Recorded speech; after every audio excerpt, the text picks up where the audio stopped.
50,000 people. As umpire Ross Capes bounces the ball for the 1981 grand final. Claremont kicking to the left of the screen, and Rioli takes the first kick. It's a high one, straight up in the air. Beecroft underneath it. Oh, the mark's been paid. Oh, and there's fisticuffs already as Campbell came into it. The opening minute of play here in the league grand final, and there's about 20 players into it as Beecroft took that knock. Campbell came into him. So what a grand final it's going to be. There's players in it all over the ground. Notice that Stephen Michael went in to cool Jimmy Cracker. I noticed too that Basil Campbell, well, it was a clean bump, but then when the heat got on, it was Basil certainly showing who was boss out there. Well, there's a turn-up. 15 seconds gone. Beecroft has possession of the ball, and a 15-metre infringement has been given against South. Capes on the mark. Have a look at this again. There's Basil. Now, that's a shirt front. That was quite all right in grand final stuff. Meanwhile, back in the play in the half-back line, it's been a good mark to Barrett. He's at centre half-back, Rodney Barrett, and already the 50,000 spectators have come to life. Yes, Rod Barrett relieves the pressure, and what a start to the 1981 grand final. Up it goes towards the centre. Out to Rioli once more. That's his second kick up towards full forward. Joe McKay. Oh, and Joe McKay's got the mark, but he's given a kick away, a backhander. And there's another infringement. McKay had the mark. He backhanded his opponent, Gerald Betts, and the 15-metre penalty, and umpire Capes has been right on the spot for both occasions. As Gerald Betts takes the kick down, boots it down towards the wings. Stephen Michael goes for the knock. Shark by Panessa, centre half forward. Farmer from behind. In front, that man again, Barrett. Well, he was out for 8 weeks with a broken arm. He's come back just in time for the Southerners. Out to the scoreboard flank, Rioli the flyer. He can't recover, neither can Lagona. Now the race is on. Jim Cracker slams the ball forward. Where's Warren Ralph? He's from behind, punched away by Kelly. That was good defensive play by the custodian for South. And there'll be a throw in the forward pocket. Well, here's a buzz of excitement around. Two heavy clashes in the first minute of the game. Let's watch the ruck work again of Moss, this time opposed to Delmenico. In the forward pocket down there for Claremont. Well, Delmenico gets the thump out towards the boundary, very close to the line now. And Watson is going to take the kick. Or is it a throw? Yes, the kick has been awarded down there. Daryl Panizza interfered with. Well, it's on quite straight away, isn't it? Look, it's on in the pocket again. Carter. Philip Cracker comes in to say, don't do that to brother Jim. Well, Bob, you've been calling since 1964 in grand finals. You ever seen an opening like this? I have not seen an opening to a grand final like this, and the game is on for sure. Graham Moss coming in to try and quieten his players down, and that's how much the players are keyed up. Benny Vagona thought he was sparring with Laurie Flanders then. Yes, and I think Daryl Panizza with a 15-metre penalty now come to within 20 metres of goals, and this should certainly be a score. Well, no score on the board to date. We've only gone 2 minutes. We've had 5 fights and 6 kicks. And there's Graham Moss say, steady down now, Daryl. And the fellow who came up from Albany can open the account for Claremont in the grand final of 81. He does it with a goal. Magnificent kick from Panizza from the pocket. And listen to the crowd acknowledging that goal. First goal on the board to Claremont. Took them 3 minutes to get it. And that's 1 goal to Claremont, nothing for South Fremantle. Yes, I should imagine Daryl Panizza's feelings there when he took that first shot for goal. A very nervous kick, but he put it straight through the middle. And that's a goal on the board to the Tigers. There's the replay. Watson's got the kick. And there's the man who kicked the goal, Daryl Panizza. You can see the anguish on his face because the excitement of just running out on the field in front of 52,000 people. And there's Brownie. He wouldn't be too happy at the way that goal was given to Claremont. Centre bounce down. Beecroft interfered with. Michael bursting through the pack. Out-generaled by Cracker. He went for a 6. And Powlett's on again. Huh. Have you ever seen anything like this? Obviously, Brown's instructions are that they've got to slow down the pacey and younger Claremont side. And boy, are they doing it now. Well, I don't know when they're going to start playing football, but there's certainly plenty of fights out there. And there's Malcolm Brown. And undecided what to do, Malcolm Brown, at the moment. He's got the phone in his hand. And the kick is going to Phil Cracker. He's in the centre of the ground, and players steadying down now. Barry Beecroft having a few words. As a kick comes back to Philip Cracker. Cheers from the crowd as Cracker's long kick goes towards half forward. They're kicking towards the Perth end of the ground, Claremont. And that's a kick to South. Very close checking. You only have to touch the ball and you'll be interfered with at the moment. Wayne Delmenico at centre half back. Now he can drive long into the breeze. Goes out to the champ, Stephen Michael. Interfered with by Beecroft. Good mark to Smith. Welcome back, Ray Smith. Hasn't played for 8 weeks. Chips it down there to Morton. That was his, they went to school together at Swanlee, did Smith and Morton. And now Canth has taken it on the grandstand wing. Down to the half-forward flank. Cornell goes defensive. And in the pace that's opened up in sensational style, half-forward flank throw-in. Boundary umpire John Devine, an experienced boundary umpire, throwing it on the half-forward flank over the top to Moss. Chance for Malaxis. Pushed in the back. Yes. Umpire Capes right on the spot. Stephen Malaxis now. Well, he's a good 50 metres out from goals. Now camera right over his shoulder. The breeze blowing towards that into the ground. You have to go slightly to the right to kick it. It'll take a good kick. He's kicked 77 goals for the year, this fellow, so he knows where they are. There's a long kick towards goals. And forced through for the minor score of Claremont. They move to 1-1-7. South yet to score. Kick out to be taken by Kelly. Tony Kelly too, one of the many injured players from South who have got into form for the grand final. Looks for Stephen Michael again. Has trouble handling to Stephen. They're sitting on him. Out to Moss. Down to Philip Cracker. Hardy's on his hammer. And he's been brought forward, according to Ross Capes. I guess he should know. He's umpired 252 league games, Ross Capes, and has had 8 grand finals. Well, all eyes on Philip Cracker. And one of them is Murray Ward, the assistant coach for Claremont. There he is, a former sprint champion of WA. Coached Aquinas to the winning Elco Cup in PSA this year. But Cracker's kick is long and inaccurate. Into the goal square. Punched away defensively again. Carter can't handle it. And in the forward pocket, yet another throw-in. Yes, right next to the point post for the Tigers. They've had it in their area for the couple of minutes down there. With only 7 points on the board. And there's another big thump into the pocket. Goes Malaxis again. Still keeping the ball in play. And now it's gone out of play. And the kick is going, the free kick going towards South. Right in the pocket down there. Holding the ball and Barrett to take the kick. Well, Rodney Barrett, his 3rd kick in 3 minutes. He's in for a good one today. Kicks it up high. Michael versus Beecroft and Moss chips in. Vasali scrounges the kick into no man's land. Cracker, that's Jimmy Cracker opposed to Monteith. Chopped off by Vagona. Picked up by Aitken. Ron Powell says, take a free, Jimmy. And Cracker in the centre of the ground has Claremont into attack again. The leader's on to Ralph. Now it's Malaxis in front of the pack. Shark by Blackwell. That's holding the ball, and this time again it's Barrett. But Vasali's allowed to play on in front of the mark and gets away with it. Vasali takes a kick, puts it up towards half forward, and that's a good mark to Mountain. Paul Mountain at centre half forward. South going to attack towards the Subiaco in the ground. Monteith. The mark has been paid. Good passage of play there by South, and Bruce Monteith 35 metres out, and the angle not great. South kicking against this light breeze towards the Subiaco into the ground. Capacity crowd here at league headquarters, and South have their first shot for goal.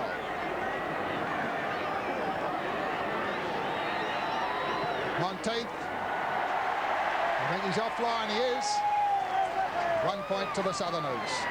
And one of the other early tricks of Malcolm Brown is that Paul Mountain, normally wearing Guernsey number 35 and listed in the budget, is wearing number 38. So obviously trying to bluff that Jeff O'Brien would play today. Mountain in Guernsey 38. There's the long kick coming out to the grandstand wing. Hardy interfered with. Play on, says Powell, and that's what Stephen Michael does. In comes Ray Smith. And over the line goes the ball, right in front of our brand new commentary position here at Subiaco Oval. 9 minutes into the first quarter, 1-1 playing 1 point. The game's alive. Jim Cracker's one of them making it so. Into the centre, Cornell can't catch up with the ball. Barrett overruns it, now Cornell backs up magnificently. Out to the open spaces in front of the scoreboard. Morton or Tommy Pearce can take it. Tom Pearce says I'll have it. He's way down from the back pocket, but there's been interference in the shepherding, and this time the free will go to South. Listen to the crowd acknowledging that one.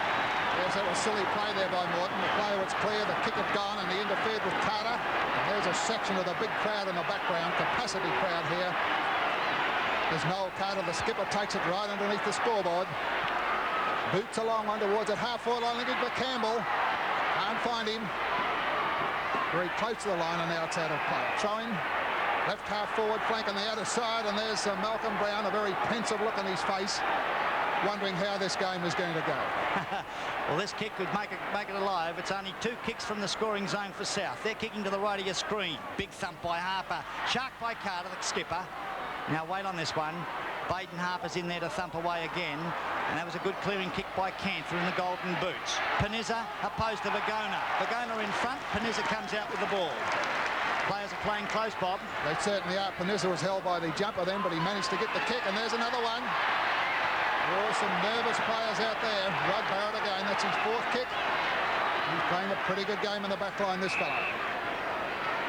Rod Barrett on the half-back flank out of side. He'll go for the long kick. Doesn't get far, goes towards the centre. Moss underneath it, takes them up. Captain Coach Graham Moss goes to centre half forward looking for Brett Farmer. Farmer can't hang on to it. Brad Hardy comes in, but now Beecroft, he's got a long kick. Long it is, straight in the arms of Ralph Maybe. Good spoil by Kelly. And many supporters who thought that Kelly may not be fit for a grand final, but I know that Malcolm Brown thinks that Kelly is a fine custodian. He's tough, and he's got a good punching, clearing interference for the forward. Michael used the body well out to Delmenico. Delmenico's away, but so too is Rioli on the outer wing. Good mark. Morris Rioli. Look at the backup by Delmenico. They're on the scoreboard flank, the Southerners. Aitken versus Monteith, and Monteith is marked. Yes, good position by Bruce Monteith. He's at half forward, boots a high one towards McKay. McKay making possession, he's done it! Well done, Joe McKay. Positioned himself well. And there's the South bench. Reserves, Tom Gorilla sits the runner. All looking on now to see if Joe McKay can kick this goal. Gary Scott, all eyes on Joe McKay. Coming back after injury, a couple of broken ribs. How good is he? Joe McKay puts it high towards full forward, is floating in. Moss is right on the line. As he touched it, he has. 1 point to the Southerners. A little bit of discrepancy whether that was touched before or after the line, but that's why the goal umpires position themselves right along the line. Good decision. Here it is. This is the shot again. Watch it and see if it really does go through or if it was touched by Moss. Oh, it's a touchy one. 15-metre penalty again as Betts gets on with it. It's straight down into the centre. Farmer the flyer and the marksman. Brett Farmer, that was magnificent. He's half forward flank taking his kick in the centre. Now it's the centre half forward. Barrett says let it go. The spoil favours Panizza on his own. Now he's a racehorse, this guy. There's the lead on to Ralph. Chipped off, chopped off by Vagona is clever thinking. Vagona opposed to Jim Cracker. Half forward flank throwing with the score at the 14-minute mark of the first quarter. Claremont 1-1, South Fremantle 2 points. And you cannot afford to make a mistake here as players are throwing themselves into the game. Delmenico out there trying to get the thump, the back of the pack. And the throw says the umpire. And Gary Shaw playing his first grand final in Western Australia, coming from Queen. No, he's not taking the kick. Or is he? Yes, he is. Gary Shaw to take it. Oh, he's about 45 metres out, kicking to this, the breeze blowing over his left shoulder. Gary Shaw, the new player from Queensland this year, having a deliberate shot for goal. He won't make the distance. And a good mark by Vasoli. Paul Vasoli, the link man, coming right down in defence. There's the chip pass further afield to the half-forward captain, Noel Carter. Need a big effort from the skipper today. He's deep in defence at the moment, but now Carter with a clever sidestep is away. High kick down to Hardy at centre half forward. Michael versus Moss. Stephen Michael. Back up by Vagona. Into the open spaces. Monteith's got the break on Aitken. Powell says no mark. Clearing kick by Morton. Finds his Panizza again. Geez, on his own all day today. Here's Vagona back on his hammer. Interference, says Ron Powell. And for a fellow too who's umpiring his third grand final, free to Panizza. Yes, and they're certainly playing the front man at the moment. It goes towards half forward, a chance for Claremont. Jimmy Cracker's in there, can't pick it up, he does now. And he's got clear away, goes Jimmy Cracker. Into the pocket to Shaw, but the kick's gone astray. And another South kick in defence, so certainly players are playing tight down there. No doubt about the South Fremantle defence. Cornell and Barrett and Kelly are doing it well. up the scoreboard flank. Moss versus Michael again. Michael taps it down from out and can't handle it. Tom Pearce is there. Have a look at the size of Tom Pearce. A rugged back pocket player. And Malcolm Brown scratching his head. Which tactic do I use now? 7 points playing 2. 15 minutes gone in the first quarter. Moss in front of Michael this time. Big thump by Rioli. Morton shoves it up, but a miss kick by Carter. Kicking out on the full. Penalty free will be taken by Claremont's Morton. Yes, well, he took the risk and the luck of the game there. Unfortunately for him, it went out of bounds. There's a good kick right down towards the centre. Gary Shaw again. Gets it over to Jim Cracker. He's clear. He's at half forward. Let's fire with a long one towards full forward. Delmenico's there and takes a grand mark. Well done, Wayne Delmenico. Last line of defence. Well, it's a day for courage and it's a day for superb efforts, and that was one of them already. Wayne Delmenico, the former Melbourne ex-Darwin player, kicks long out to the half-back flank, but to no avail. Unattended, Brett Farmer. Farmer didn't show up in the second semi, but he's doing well already. Cronin, and finally backing up that man, Barrett. Looks as though we're going to see a lot of number 7, Bob. Yes, he's playing well there. That was a poor kick. And there's Murray Ward again from the Claremont bench, having a little talk to himself and wondering what he can do. Send to the ground. And the kick's going the way of Rioli. He's starting well in the centre, Maurice Rioli. Got the call over Blackwell at the moment. But no player on top in any position at the moment. It goes up towards half forward. Dumped away by Morton. Philip Cracker. He's at half back at the moment. Gets his kick back towards the wing. There's Rodney Barrett playing on Jimmy Cracker. Gets a hand pass to Cronin, right centre wing, and away goes Phil Cronin. Oh, a beautiful pass to Monteith, who has to steady up play. There are no runners. Where's Joe McKay? He'll send it up high for Joe. He's opposed to Betts, but in comes Moss. Pushes it over for Betts. Betts was behind the mark, but umpire Ron Powell says go back. And the captain coach. Will he make history and become the only playing coach at present in Western Australia to take a premiership? Out to Morton. Morton versus the big fellow in Campbell. Goes down the wing. Oh, good pass to Canther. He's easy to pick today with his golden boots. Ruck Rover Canther quickly gets onto the leaders. On to Ralph in front. Not paid. Kelly on his hammer. This is Watson, the Denmark boy. Goal's wide open for Watson. Watson has scored.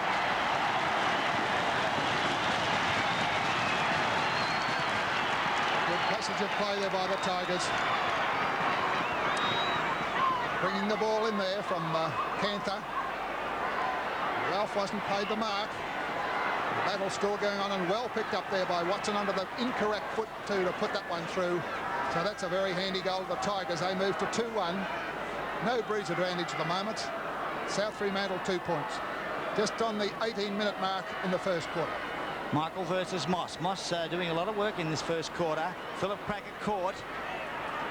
That's Blackwell fighting for the ball with his opponent. And Stephen Michael. And another bounce down. Well, Ross Capes and Ron Powell have to have their wits about them at the moment. Barry Beecroft off injured too for Claremont at the moment.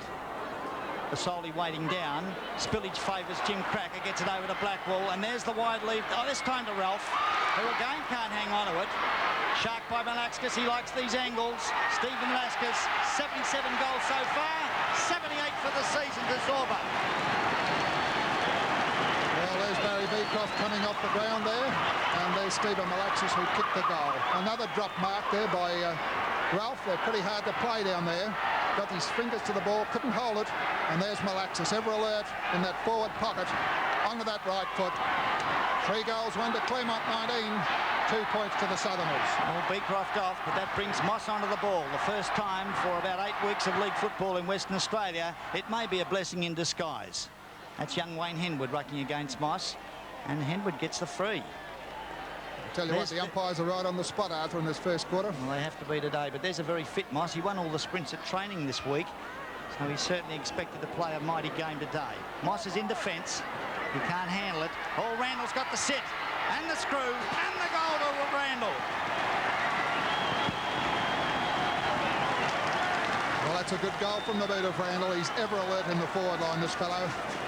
There's the kick from Wayne Henwood. It was a good one, right up to the full forward line. Knocked out there, and Randall coming in, read it beautifully off the pack to put it through for the Southerners' first goal. And they move to 1-2. Claremont 3-1. Well, there's no doubt about Neil Randall, a member of the 1973 winning premiership side for Subiaco, a team he played 152 games with. He's played 32 for South and picked up a bundle of goals. Hayden Harper back on the ball now for the Claremont side, but Rioli gets another kick towards half forward. Basil Campbell with him as Morton, having a great duel, these two.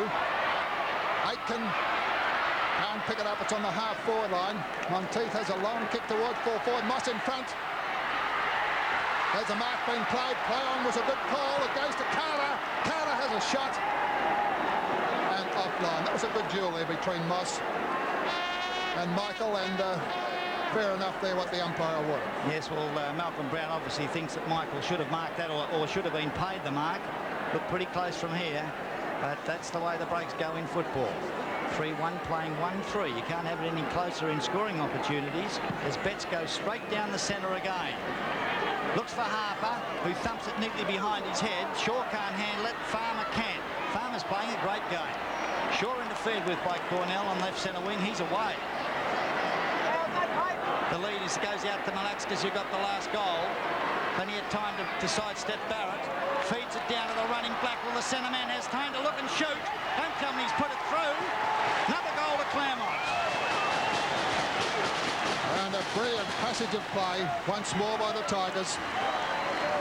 Wayne Blackwell, their vice-captain, as Gary Shaw gets it. Boots a long one towards that flank, and there he is again, Malaxis, getting away from his opponent.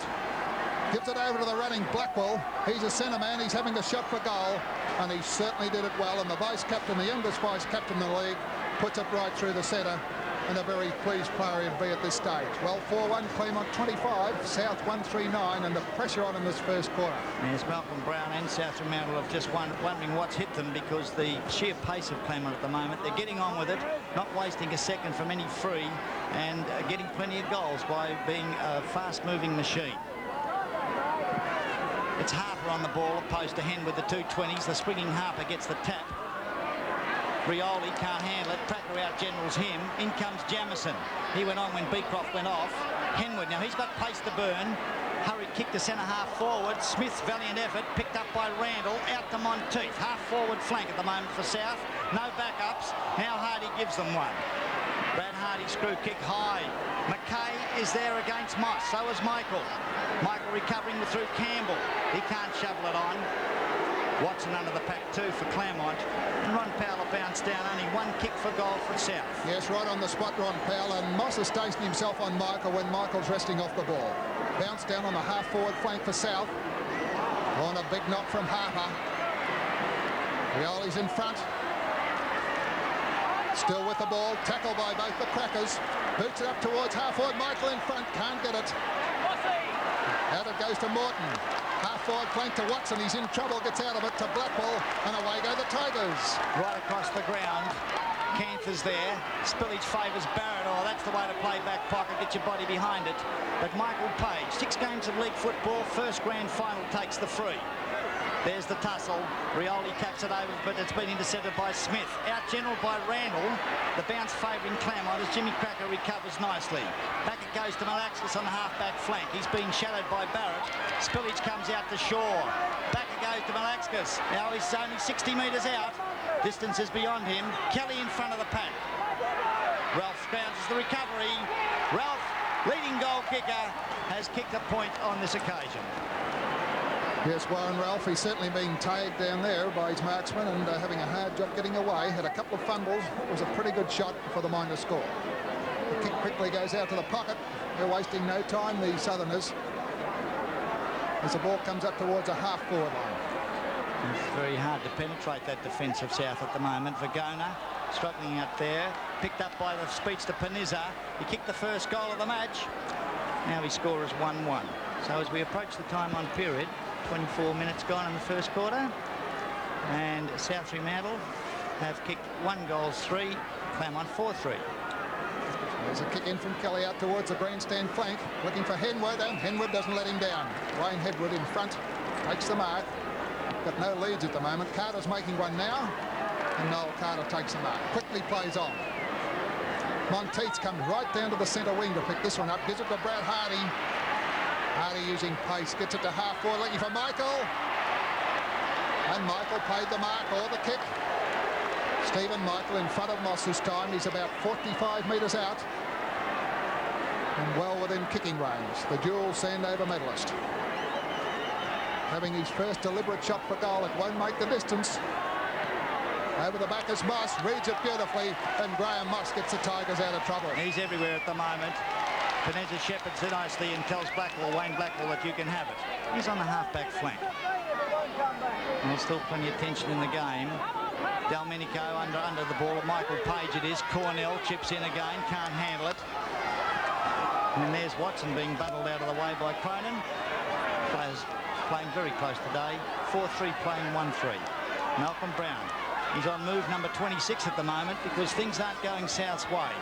Page out-knocked again by Harper. Cronin leaves it behind. Brioli doesn't. Straight to Harper, and now the leads are on. Shaw, he's got pace to burn, has one look at goal, shoots for goal, and that's a point. Oh no, yes it is, that's a point for Shaw. That was a great passage of play by Harper to thump that one on, and Gary Shaw Everwood on the wing. Claremont are winning across the centre line at the moment, and that's why they're keeping the ball into attack as Tony Kelly comes out towards that scoreboard flank. And the mark has been paid to Michael Page. It's a rainmaker into the centre of the ground. Aitken backs his judgment, but then Cracker chips in. There are runners everywhere. This is Harper. Claremont at the moment are all in possession of the ball. Jim Cracker centre half forward. Well, the seconds ticking by. The siren to go in about a minute. And Jim Cracker is 65 metres out from goal. Spiral front kicks falling short. That's touched. And with Claremont doing all the attacking, another minor being registered to their total. Yes, a little bit of breeze blowing towards that Perth end of the ground, but certainly not a 3-goal one, and Claremont lead 4-5 to 1-3 at the moment. Goes towards the flank, and it's a good mark out there to Michael Page. He's a reserve that came on the ground. Running Carter, the skipper's on centre wing. Gets a long kick towards the forward line, looking for Monteith, but the big thump from Aitken has put it out of play. Out of play on the half-forward flank, which is on the scoreboard, or Sterling Highway side of Subiaco Oval. Helmeted Basil Campbell is down there waiting for the crumbs. They need his bulk in all the scrimmages at the moment. 25 is Moss on your left for Claremont. 25 is Stephen Michael, the two champions. Carter and Cantor again contesting the ball. Another throw in exactly the same spot. So it's worth watching these two brilliant stars of Australian football. Moss coming in from the left, Stephen Michael from the right. Moss gets the tap. Shark by Vagona. And again tied to the boundary. About a 5-metre gain. Still 2 kicks from scoring for South. The siren may go before they can do it. Yes, there's not much in it at the moment, and Moss and Michael once more in a duel. Moss dicing himself on Michael, and he goes off the ball. It's a line ball. All players swamped over there, picked up by Rioli, puts it in towards full forward. McKay's outnumbered 2-1 there, and the ball's gone out of play. It's about 5 metres around from the South goal. Can they kick a goal before the quarter-time siren? And there's the South bench with Malcolm Brown coming down ready to go out on the field. Moss once more. Hardy comes in to take this one. He's in the pocket. Can he get clear? Play on, says the umpire. Oh, in goes Campbell. Over the top goes Basil Campbell. And Moss felt him go past there at the 28.5-minute mark of that first quarter. Well, Moss is up there to do the ruck work against Stephen Michael. Michael gets in front, Harper the flyer. Trapped by Watson, G's roving well. Jim Cracker, quick boot. Out to where Wayne Henwood has the set and the mark. And South Fremantle still 2 kicks from goal. Well, it's a race between the clocks. South need a score. It would lift their morale as a wobbly kick goes towards Monteith. Magnificent mark. Touched by Aitken. Ron Powell tipped it. Monteith doesn't like it, but it's centre half forward, bounce down. Well, that's correct, I think, because the Claremont player was held before the ball come, so that was justice. Michael's in there, gets the thump. Jimmy Cracker, who quickly gets his boot to the ball. Out it goes to the flank. Lindsay Cantor played a good first quarter. Beckett comes to Henwood. Vasoli gets a kick toward foot. Betts in front. Pulled off the kick and must take it or push, says umpire Powell. And Gerald Betts, who's playing on McKay, will take the kick in the right full-back position. And the game opened at a tremendous pace. And with only seconds to end the first quarter, it looks as though that it's South Fremantle who are starting to tire. Claremont in front of their men, and Murray Ward must feel pretty pleased because he's the athletics coach as well as the assistant coach. Harper under the pack, thumps it down for Cracker. Harper and Cracker are combining magnificently. Brushes off the tackle, no trouble at all. But there's Barrett at the other end of the ground. And that number 7 for South has put in a beauty. Yes, we're over the 30-minute mark now. A very long first quarter because we had 3 or 4 fights early in the piece, which have made it all the more longer. Baden Harper on the ball, and so is Henwood. Henwood gets the thump, but it's gone out of play again. 4-5 Claremont, 1-3 South, and possibly Claremont with the advantage of a light breeze in this quarter. Delmenico coming in to take the thump. With him is Harper. Harper gets high in the air. Out of the game, trying to clear it. Still on the half-forward line. Players throwing themselves in there. Nobody can get their foot to the ball. Out it comes to Cantor, but the kick goes the way of South before it got to Cantor. Yes, the angles are shown. Cronin said, well, it's about time. Doesn't even get the 15-metre penalty, so goes down the centre of the ground now.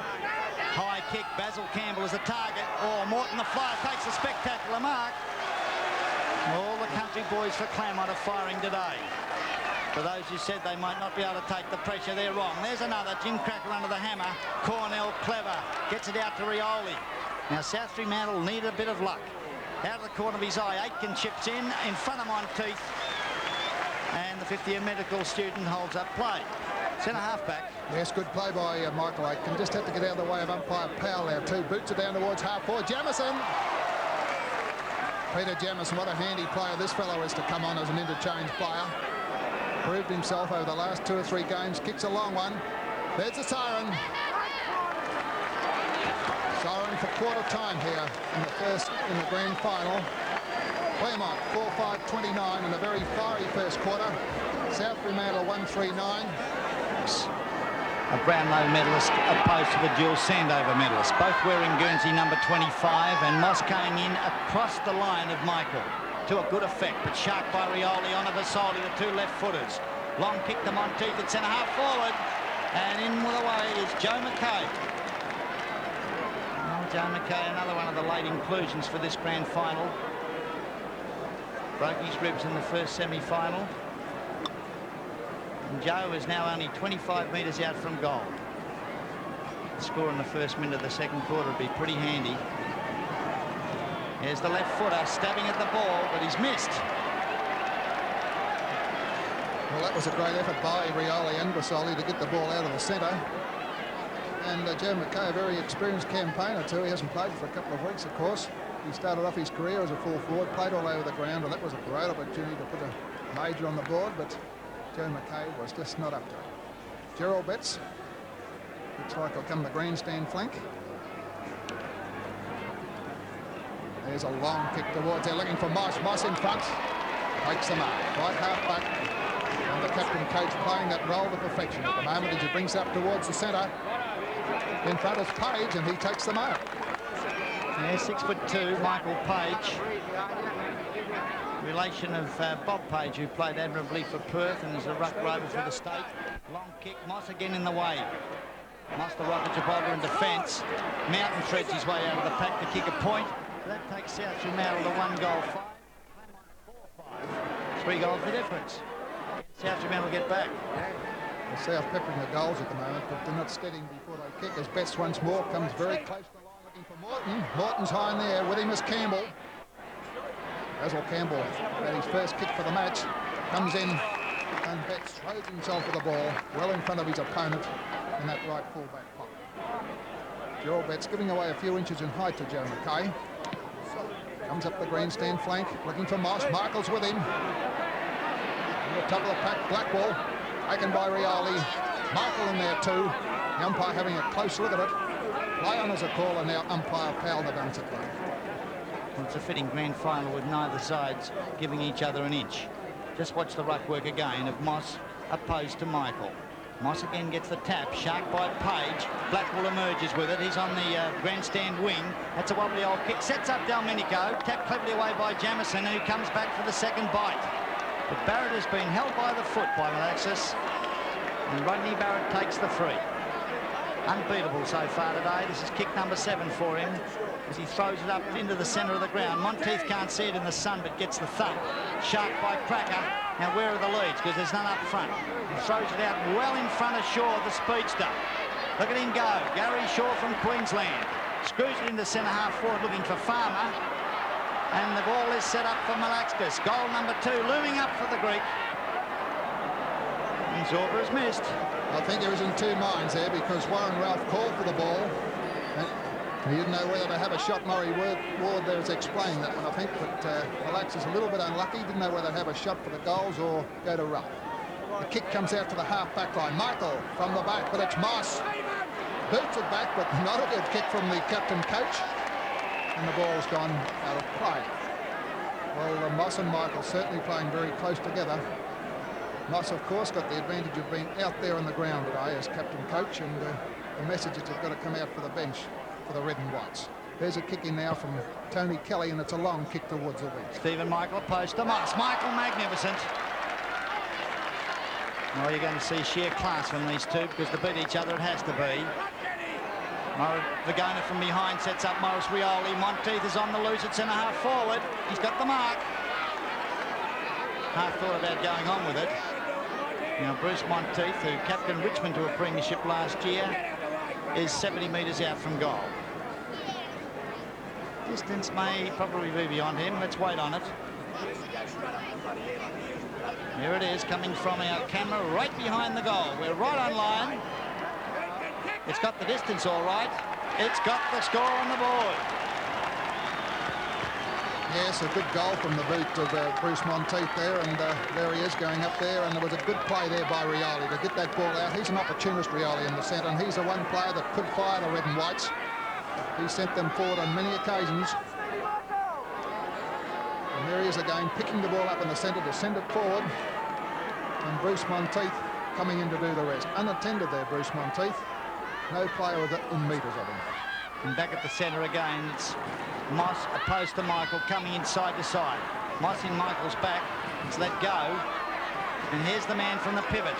Always a dynamo at the moment. Morris Rioli wrong-footed. Screws the ball up where it's interfered with by Betts. Back up by Harper. He's got plenty of time. Mountain reckons he got away with it. Appeals to the umpire. Mountain close to the boundary. Can shoot for goal and score.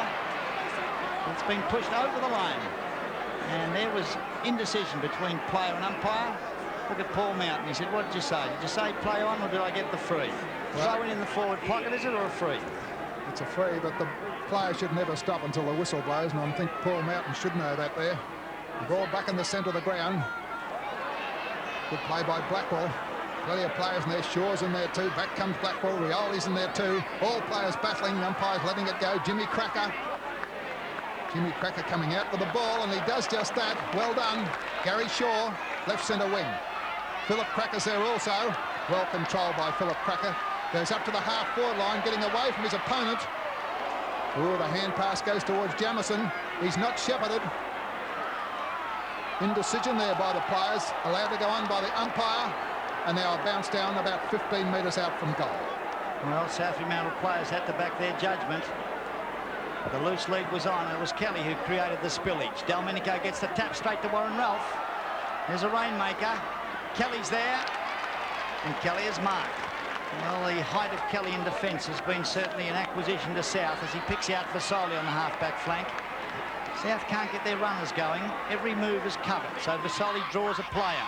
That's to Delmenico at centre half-back. He just blazes away, goes to centre half forward. Monteith can't handle it. Or what Shaw can. Monteith back again. Carter, haven't seen much of him. Vagona, he's running backwards. No leads on. Still no leads in the forward line, so he again picks out Monteith. Well, he kicked the goal from here a minute ago. Again, in exactly the same spot, 70 metres out, and directly in front is Bruce Monteith. And he kicked 9 goals in one of the final rounds to equal the record. I wonder if he'll do it today. Bruce Monteith. Low kick, lacks distance. McKay claims the mark. Play on, says the ump. And another point has been forced through, so South Fremantle go to 2-6. And they're closing the gap on Claremont, who are 4-6. Yes, they are, but they're wasting the opportunities in that forward line, and a couple of those points certainly could have been goals. Gerald Betts a little bit undecided where to go. We'll go to the members' flank. Harper in front, Michael from the back. There he is again. Morris Rioli, left half forward flank. Screws it in towards Monteith. He's getting away from Aitken at the moment. And Bruce Monteith only 35 metres out from goal.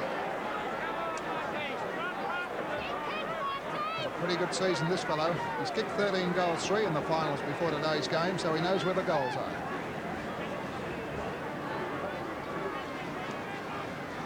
Bruce Monteith coming in now to have this deliberate shot. Looks pretty good from here. It is. And 4 points to the Bulldogs. Bruce Monteith certainly knows how to make position and play the centre-half forward position to perfection. There was the bullocking of Rioli that set that one up. Rioli had tigered it, and just watch it. There's the Betts kick out. There's Michael again, tussling with Baden Harper. But here's Rioli, has a look, and the screw kick sees the drifting Monteith making position on his own, which he does admirably, and which we've seen him do throughout the season. 2 goals to Monteith, 3-6 playing 4-6. Capes in possession. Yes, and just on the 9-minute mark, and there's the South bench again with Malcolm Brown. That's down in the centre. Picked up by Watson. The hand pass has gone astray, but back it goes to Harper. Harper beats it up towards Philip Cracker. Plenty of players with them. Well done by Cornell to Vasoli. Paul Vasoli, a high kick towards the flank. Michael underneath it and takes them up. He's on the left centre wing. Carter goes by for the pass. Joe McKay is under the pack. Betts from behind. McKay can't bring it down.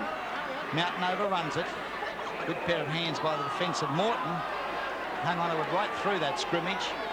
But now it's Smith who'll take the free. Smith comes across the ground to Morton. He muddled these two up because they went to school together. Yes, very much alike on the ground, those two players. Morton gets it towards the centre. Panizza hasn't been in it. Play on. Darryl Panizza using pace.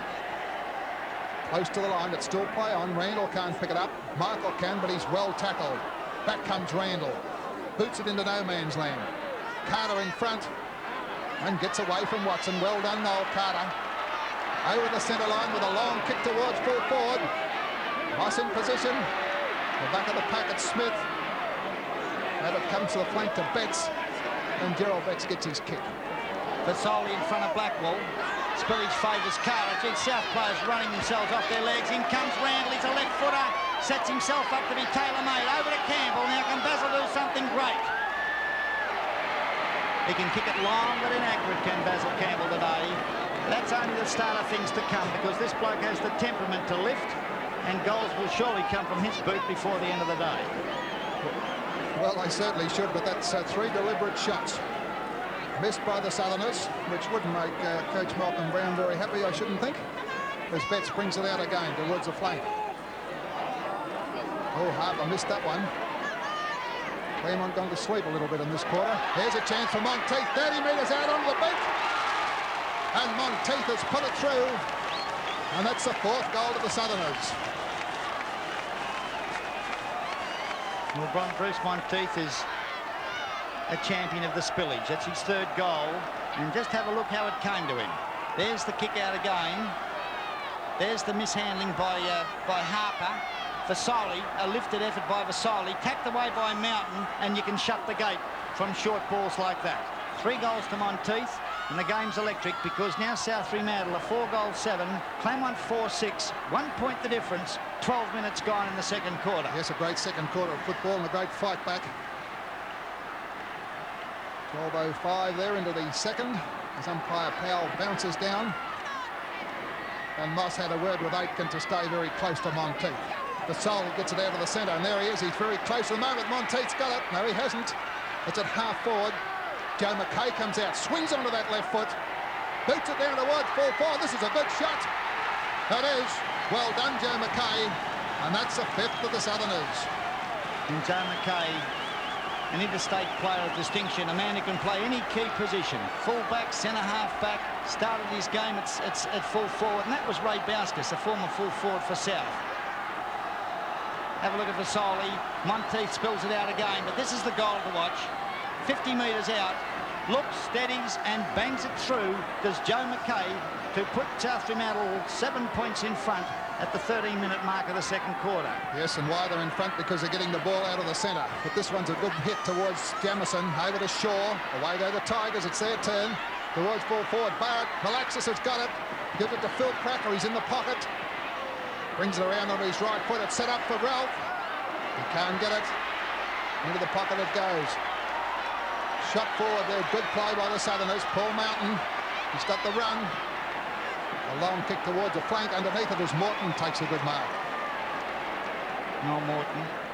51 games of league football to his credit. Throws it up where Delmenico and Aitken tussle. Jamison it is. Paid the mark.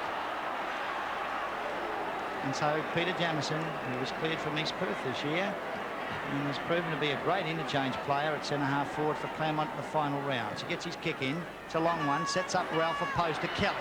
Oh, geez, a big tussle on there. Page can't handle it. Here's Barrett again. Barrett versus Watson is the tussle. But Ross Cape says, I'll have it. And only 2 kicks from goal on the half-forward flank. Right in front of the members' stand, there'll be a bounce down. Yes, and you don't get any second chance here. There's a very excited Barricker there. Comes towards the flank once more. A good kick from Cornell. Takes it to the centre. Hayden Harper. Rioli, he's in everything in this quarter. Boots it to half forward. Aitken. And a good tackle. There's Campbell. Monteith again. They've got runners everywhere at the moment. Vasoli's in there. So is Gary Shaw. It's on the half forward line. But they're going to try to break away and finally Ron Powell will bounce. Well, if any credit's to be given to the lifting of this South Fremantle side, have a look at that. Look at the excitement there. No wonder you're going to have whose side do you think he's on? Well, I'll tell you what, no wonder there's so many what is the Edmonds, St John's Edmonds' men around, attendants, who do their job voluntary, I might add, as a game of scrimmage in the centre. Well, I was about to say that if South Fremantle credits for lifting, it's for Solly. He's throwing himself into everything, and he and Morris Rioli are fluctuating from the centre. Bounce down, Michael's in there with Harper. There he is again. Morris Rioli gets out of it on the incorrect foot. Joe McKay coming right out from goal this time. Gets it over to Hardy. Hardy from 50 metres out, puts it into wide full forward. It's a good shot. It's touched on the line. Out it comes very close now as Pearce gets it. And he's put it out of play. That was under pressure kick, that one. And the boundary umpire coming up now to tell the players where the kick is, and Neil Randall to take it. And Neil Randall, who was 55 metres out from goal on an acute angle, just inside the half-forward line. He's kicked 1 goal already. For a little fellow who can kick over long distances, but he usually likes to be on the run. Distance may be beyond him. Not a bad-looking spiral punt kick. He's got the accuracy in the goal square. Big thump by Betts. And 1 point being registered for the attacking Bulldog side. Yes, Claremont haven't registered a goal yet in this quarter. In fact, they've only scored 1 point as Betts goes towards the outer flank. Looking for Moss. Over the head of the flank, Shaw. He's played well on his wing. Hardy's right on his hammer. In comes Rioli. And comes out with it. He's playing magnificently, this fellow. Boots it to half forward. Plenty of South players down there. As the ball comes in towards full forward. I think it's offline, it is. And through for the Lions. There's Wayne Henwood over there. He's getting a cheer up from Tommy Grilisic, 258 game player. A runner who knows what grand finals are all about for South. He's been in a bundle of them. There's the Betts kick out, a long one to centre half back. Looking for Moss in front. Moss in front of Henwood is marked. Have a good look at that number 20 though, Wayne Henwood. He's got plenty of speed, he's got courage, and he's a football future champion for South. As the ball comes up the scoreboard flank. Delmenico mishandles it. That's dangerous because there's Jim Cracker. Breaking across the centre is Jim Cracker looking for the lead from Ralph. He gives it to Harper. Harper dispossessed by Stephen Michael. Back to Delmenico's good football South. Down it comes to the outer side. Rioli under the hammer. Oh, Morris Rioli, you're a star today. Over to Vagona. Back up by Hardy. He loves shooting on the run, does Hardy. When he can get his kick in. Out comes Carter to back up at centre-half forward, and he's scrubbed over the net. Carter takes the free. Listen to the crowd on that effort.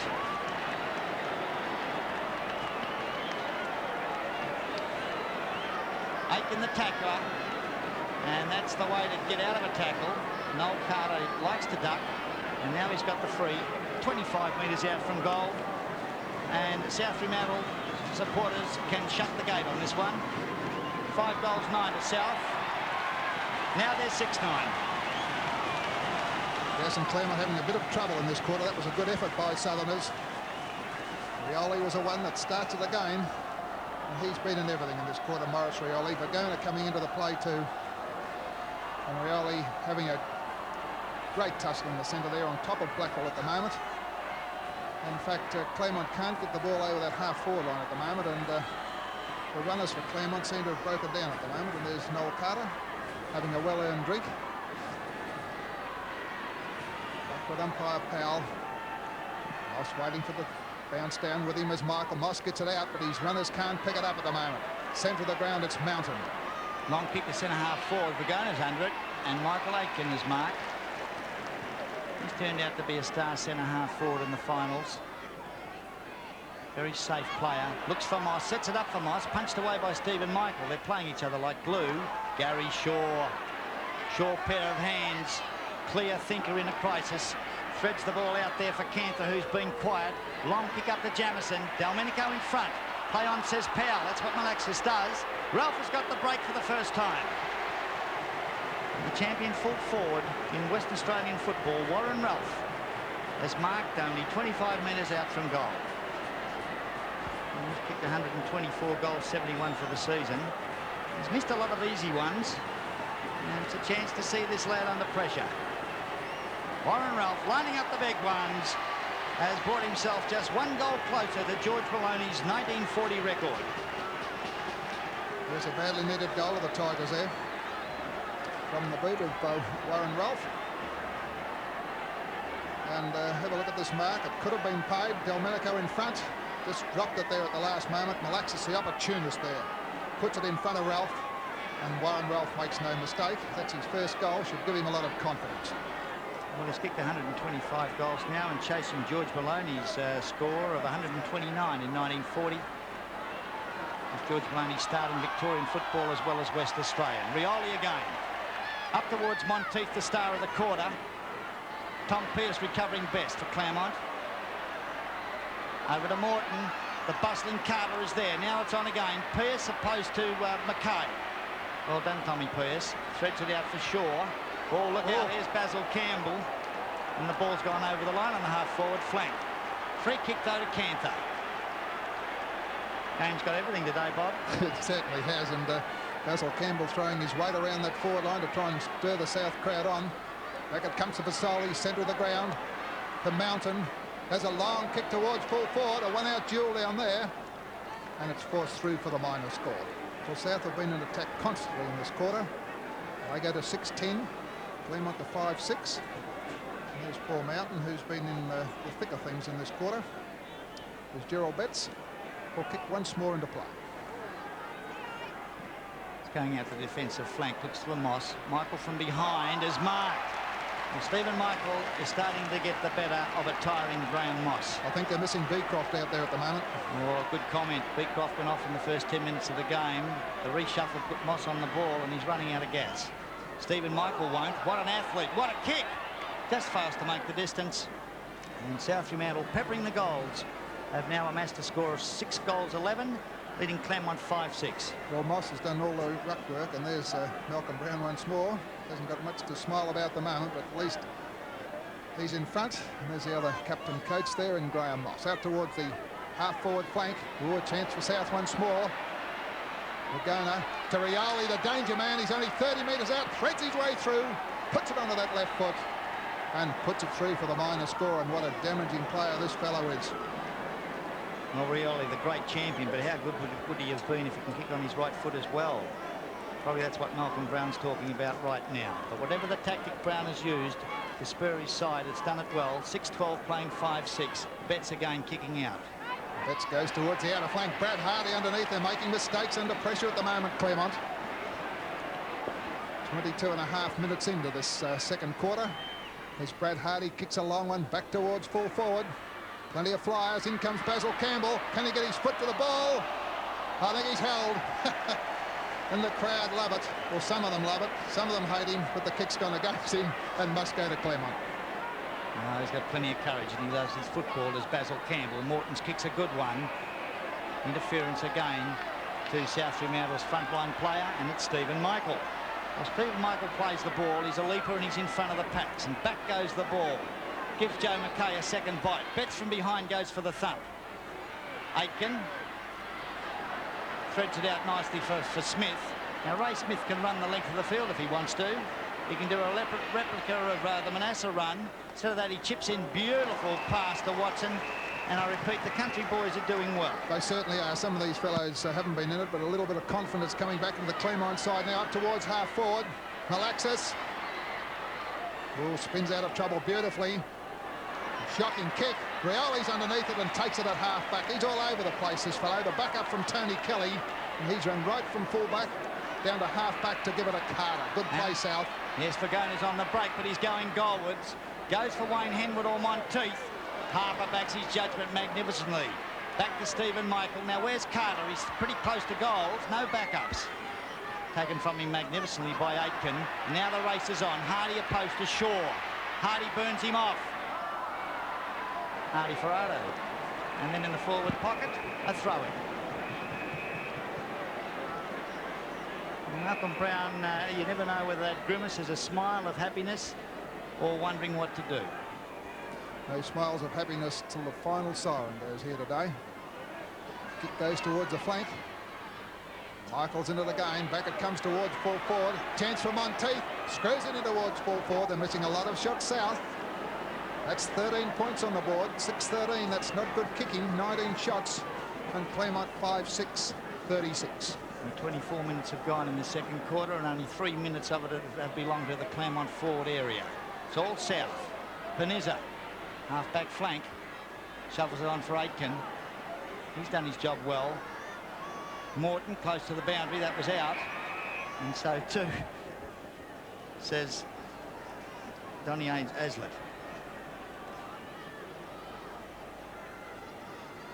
Left centre wing. Carter and Michael rucking. Michael uses his body and gets the free. Oh, it should have been interference. Well, the umpire wasn't watching. Rioli. Basil Campbell. He's got a good boot. Loader Mountain. Basoli waiting for it in the centre. Looks for Carter. It's been chopped off again by Tom Pearce. Here's Tom Pearce taking a good mark in defence there to stop that attack. Claremont can't get it over this half-forward line at the moment. Moss has got to do all the ruck work, and I feel he's going to tire because Harper's off the ball and Beecroft's off the ground. Just into the time-on period in the second quarter. 25-59 there, just on the 26-minute mark, so not much time to go, as there hasn't been many scores. Cronin come right down to take this one. Boots it to half forward. Basil Campbell a chance. He's at half forward. A good hand pass. Goes to McKay. He can't pick it up. And that's fitness for you. Joe McKay couldn't get to it. And it's gone out to Gary Shaw. He's on the half-back line and there's a lead to Philip Cracker. Now, Cracker's been very quiet. To touch the ball may lift him. He's in front of the scoreboard. Look at the pace of Shaw. He's run 90 metres. Threads it back to Philip Cracker. Is excellent football. Blackwell goes into Shepherd and Cracker can't handle it. Basoli emerges. Now it's South's turn on the rebound. And it's Mountain running goalward. 60 metres out is Paul Mountain. Henwood in the goal square. Can't handle it. Another point for South. Too many points going on the board for direct opportunities. The crowd are booing. That could have been possibly a kick to Philip Cracker, but he ran too far. Not much shepherding there by the Claremont side, and he could have run right in. Murray Ward not too pleased with that one from the Claremont bench. Michael once again gets the thump. Comes back from Smith to Randall. Back it goes to centre half forward. Pagano. Basoli comes in. He's on his correct foot. Basoli steadies up. Has a shot and another minor score. 15 points to the Southerners. They could kick themselves out of the grand final. Well, South Fremantle got that many runners and backing up so quickly that indecisions coming into their forward line. Too many people with opportunities to kick goals. There's a good kick. Blackwell centre half back is marked. Lifted down from his centre. And now it's a stopping Claremont side. One didn't think this would happen. Comes out to the members' wing. Jamison in front of the pack. Taps it down for Jim Cracker. Over to Panizza. Now he's got pace to burn. There's the lead on to Malaxis. Can't handle or can he? Threads it out to Farmer. Hasn't had many kicks in this quarter. Cronin the thump. Rioli the scrounger. Clever. Back to Cronin. Long pass to Delmenico. Leads galore for South. That was a good tackle by Cracker. Brad Hardy can't handle it. Outpointed by Shaw's brilliant. Blackwell. Look out, here comes Carter. Back to Philip Cracker. Tackled by Delmenico, who's holding the ball. Too high, though, says Capes. Philip Cracker just backward of centre half forward spot, and as Arthur mentioned a while ago, hasn't been in the play a great deal. A long kick looking for Ralph, and a great mark to Jamison. Jamison there throwing himself in the air. He's only 15 metres out directly in front, and this will be a valuable goal if he can kick it. He's only kicked one for the quarter, the Tigers. Murray Ward having a look at Jamison, have the shot. I think he's missed. He has. Through for the minor score. Yes, and the viewers had a chance to see from the new camera just how he missed, because the ball screwed off his boot. Brown breathes a sigh of relief, and now it's Kelly's turn to bring the ball back into play. Well, any goals in time on are pretty handy. Kelly's kick going out towards Stephen Michael, thumped away by Moss again. Cracker can't handle it. Blackwell can. He got a goal early. Chips it up high and splits the middle. That's certainly a valuable goal. And the value of the backup there from Vice-Captain Wayne Blackwell. There's the Kelly kick. Back towards that half-back flank. And there's the two ruckmen going up there together all the time. The backup coming now from Blackwell, who took it beautifully, steadied before he kicked, and put it through for a very valuable goal. 6-7 the Tigers, 6-15 South. Yes, that's only 8 points the difference, and it's amazing with so much attacking by South, not enough goals, and Claremont are back in it, and Moss is attacking to Blackwell. Good combination play. Malaxis got the sit on Cronin, who thumps it. Malaxis comes back well. Over to Philip Cracker. Look out, Henwood's on your hammer. And that's interference. Well, that's a ticky-ticky-touch good one, and Phil Cracker takes the free. The leader's on to Ralph. He's got the sit too. And he bluffed Michael Page, did Warren Ralph. Yes, I think he could have called let it come, and Michael Page, of course, a first-year player, did just that. He's kicked one already, the champion full forward. 30 metres out from goal, only a slight angle. And a fellow who's kicked as many goals, 125, should not miss from here. Will the tension tell? Time on in the second quarter. 8 points the difference. Now it's two. Yeah, second goal to Warren Ralph, and that's the value of kicking straight.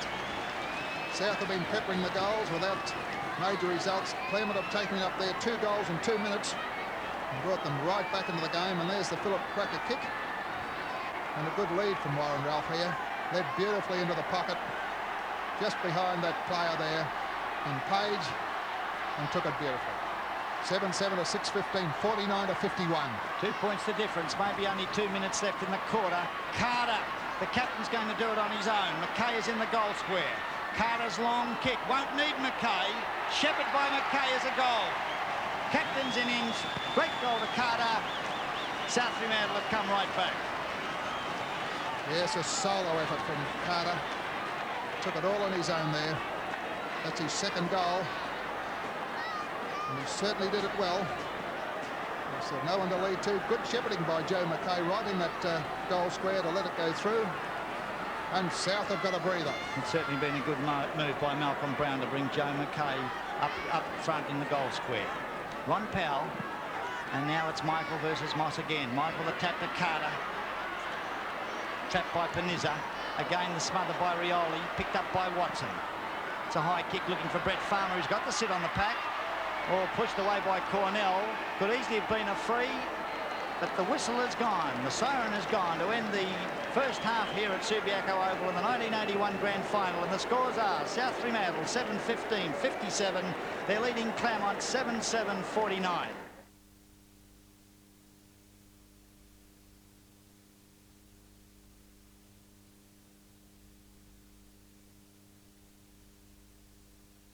Grand 1981 Grand Final at Subiaco Oval. South Fremantle 7-15, 57 lead. Claremont 7-7, 49.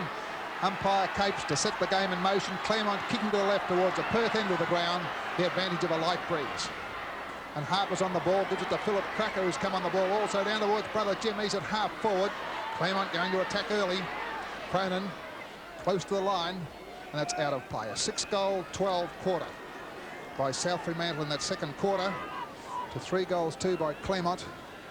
And can Claremont come back? Delmenico close to the line, taken by Watson, but it's out of bounds by John Devine says, and he'll throw it in. Yes, this boundary umpire's officiated in 8 grand finals. He's been around a long time. Throws it up where Michael in front gets the tap, and now John Devine will have another throw. There's no doubt about that second quarter of South. They monopolised the scoring zone but couldn't kick goals, although Monteith was brilliant. He picked up 3.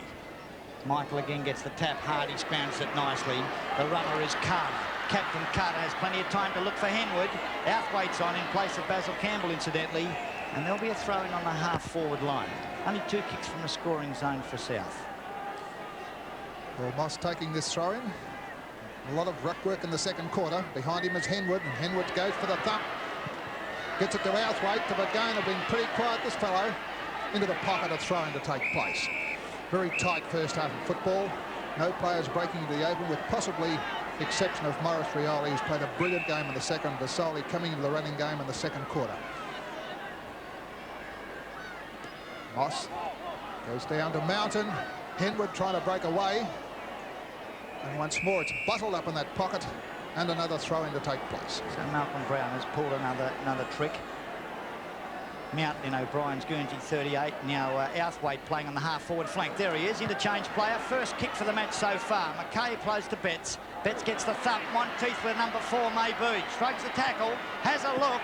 Bruce Monteith shoots for goal and has brought up yet another minor score for South Fremantle. Well, Bruce Monteith has kicked 3 goals, a very dangerous player in that forward area. And Michael Aitken would certainly have to stay close to him. There's the kick in. It's a long one by Tom Pearce, who dropped there by Harper. Not having a good day at the moment, Baden Harper. And umpire Ross Capes will bounce it down on the half-forward flank for the Southerners. And Baden Harper will have a chance to recover. He's a fine leaping ruckman. Let's see how he goes against Stephen Michael, who gets the run of the ball over to Begg. There's another fresh player on. Mountain can't contest the mark with Tom Pearce. And Pearce puts the ball back onto the scoreboard flank. More in the centre. Delmenico, the flyer, can't handle it. That was good play by Canther. He sets up the speeds to Panizza. Now, he got a goal in the first second of the game, did Panizza. Over to Canther, the golden boot boy. How good are those boots? Only good for a point. So it looks as though points have been catching today. Well, Basil Campbell had a very ferocious first half. He doesn't look too ferocious there. And then he's sitting with Neil Randall on the bench. So 2 changes by Brown. His play goes on in the pocket. Barrett getting it up towards the flank. And a good mark taken out there by Page. Young player, only played 6 games, coming on to play in his first grand final. And what a thrill for him. Puts it to the centre towards Michael. Over the head of the pack. Chance for the Tigers, centre of the ground. Nobody wants it at the moment. Oh! Moss and Phil Cracker got tangled up together. Allows Outhwaite in. That's a bad mistake. De Monteith has a shot for goal. It could create a goal for South. It does. Well, there it is. A mistake by 2 Claremont players. And Monteith puts it through. Well, Monteith is certainly living up to his reputation of being a big game player. That's goal number 4. And he picked up 9 goals in the final rounds, equalising Conregan, Naylor, Melrose, Gorman and Arnold for that effort. But look at the way this bloke, Simon Outhwaite, throws his body in, and you never give Bruce Monteith a look for goals from only 30 metres out. 4 goals to Monteith. South Fremantle 8-16, and they're leading Claremont, who are now 7-8. Yes, and Claremont certainly have to make up for that one as Baden Harper. Michael taking it on his own. Gets it to the brilliant Rioli, who's wrong-footed, into the arms of Ray Smith. Ray Smith, the young player from Cookeran in his first year of league football. To Watson. Mark Watson hasn't had a great deal to do, and Claremont wants some of these runners to come into the game. A long kick to half-forward, looking for Jamison. Into the pack. Umpire Capes will bounce down. He was a good example of the defence of South Fremantle. Delmenico flew, and coming in from behind the pack was Cronin. He sat on the ball. Capes will bounce down at centre half forward, favouring the Tigers. The leaping Baden Harper gets the tap. Jimmy Cracker can't get it. Malaxis can. He's got one already. Have a look at that. Straight through the middle. And Steve Malaxis has 2 on the board. And Stephen Malaxis looks as though he got a little bit of a limp there. Umpire Cape's bouncing it down and harping it out. Jimmy Cracker was the one that forces it out of the pack to Malaxis. And he makes no mistake, this fellow. Puts it right through the middle. That's a valuable goal to the Tigers. They're kicking with the breeze towards the Perth end of the ground on this quarter. They trail 8-8 to 8-16. 8 points in front to the Bulldogs. And Stephen Michael's still on the ball. He's rucked tirelessly today. I notice that Bruce Monteith has been pushed into the centre, so he must be ruck roving. All the Brown moves that succeeded in the second semi-final, preliminary final, are paying off. Monteith's long kick to Joe McKay. He spills it down, and here's Outhwaite, normally a half-back flanker. Kicks as though he should be too. But he kicked 3 goals in the preliminary final, did Simon Outhwaite. And the former Hale-Ilian, who originally came from Canning, could be the winning move in the half-forward line. Michael Aitken, going to be allowed to mark? No, throw-in, says the umpire. Well, Michael Aitken had it, but he wasn't paid. Moss and Henwood. Youth versus experience. Moss from the front. To Gary Shaw, played a brilliant first half. Blackwell pulled off the kick, play on. Baden Harper trying to use the body, not having a great deal of success, and holding the ball, says umpire Capes. And Baden Harper will take it on the left centre wing. A bewildered Stephen Michael. Long kick. Delmenico's down there against Jamison. Picked up by Cracker. Now here's the danger man. Cracker's 60 metres out.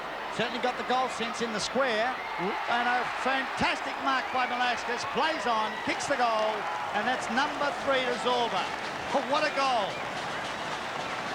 And now, Bob, it's only 2 points of difference. Well, Malaxis there, very pleased. Malaxis having a little bit of trouble with his leg there, Bob. But look at this, Baden Harper takes the free kick, which he was pleased to get.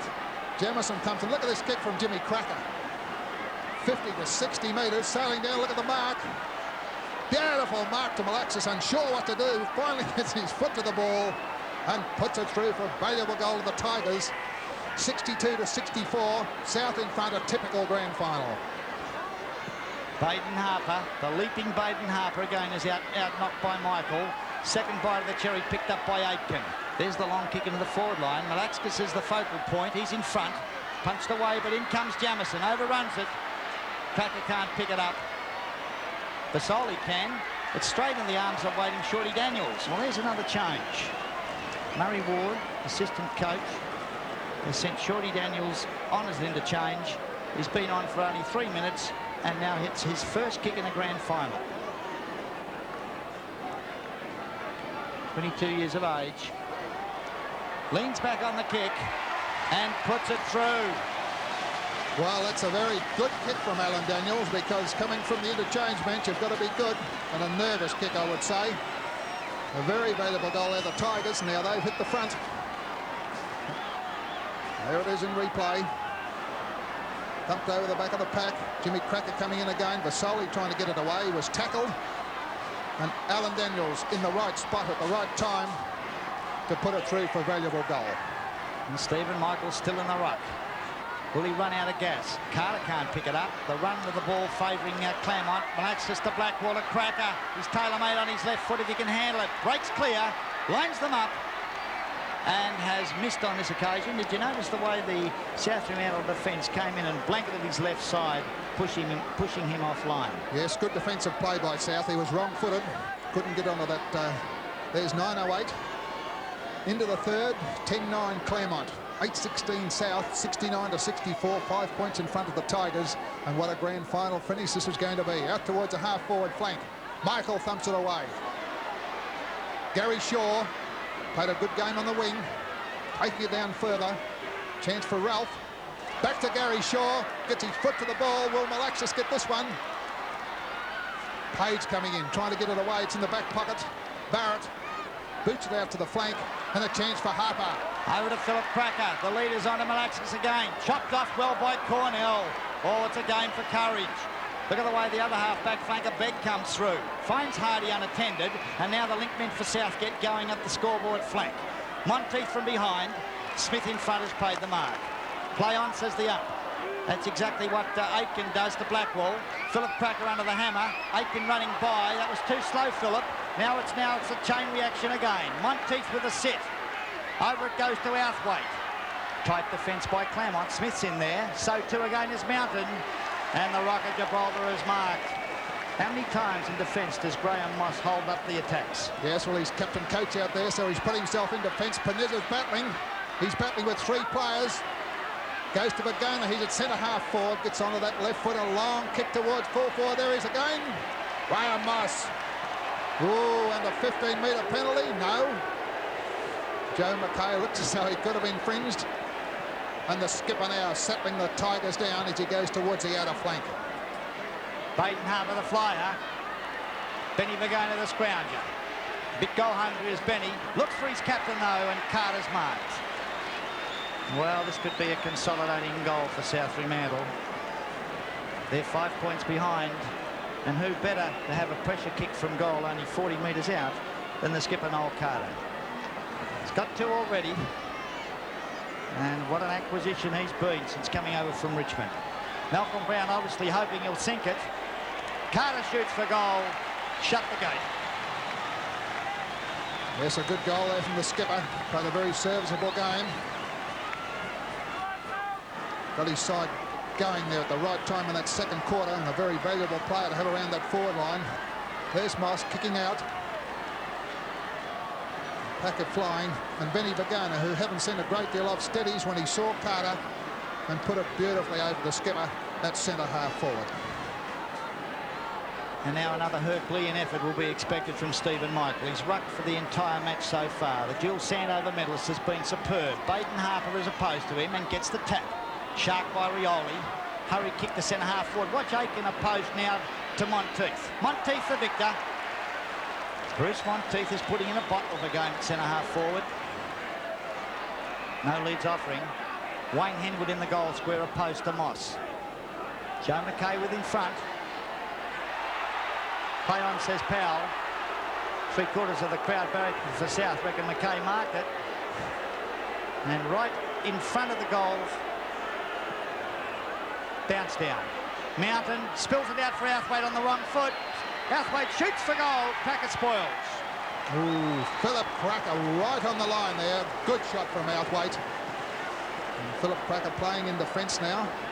Claremont with their backs to the wall. 71 South, 69 Claremont. 13 minutes into this third quarter. It's a vital one. Up flies Harper to take a good mark. Baden Harper needs a few of those to get his confidence back. He's gone for the long kick to the wing. Jemison's come right up from the centre-half forward spot to knock this out of bounds in front of the members stand here at league headquarters. Yes, I noticed too that Stephen Michael is on one leg. Pulled a thigh muscle last week. Worth watching his efforts against Harper. And Stephen Michael just ambling over. There he is trying to loosen up the limb. I'd say it's his right thigh. Let's wait and see. Watson. Jamison overruns it, letting Vasoli get a chance. Delmenico can't handle in front of Blackwell. And Claremont starting to throw themselves at the ball and having more vigour than they showed in the second quarter. Yes, it's going to be bad luck for South if Michael, but he's still continuing on like the true champion is. Jimmy Cracker gets it towards full forward. The luck of the bounce favours Malaxis. He's got open territory in front of him. Puts it onto the boot. Has he missed? I think he has. Stephen Malaxis could have run about another 15 metres or handball over to Ralph, but he's missed. Yes, the play goes on quickly to Cornell. He's put in a good one on the half-back flank. Comes up again, the members stand. A lot being asked of Michael. He's got the pace to get in front of Harper. What an athlete. Would have been an Olympic runner, I reckon, as he pinpoints it out to Outhwaite. All the skills galore to Stephen Michael. Outhwaite now goes into centre-half forward, looking for Vagona. Hardy under the hammer. Is paid them free. There's some of the red and white players getting away now. There's the short pass. Aitken in front, pulled around the neck. Player, he'll get this kick. Michael Aitken in front of Monteith. Had a hard job minding Bruce Monteith. And Michael Aitken to take the hand pass. Tom Pearce. Over he goes towards the outer flank. A good thump away. The chance for Vagona. In comes Tom Pearce. gets first to the ball. It's well done towards Moss, lifting those tired legs. Graham Moss at half-back.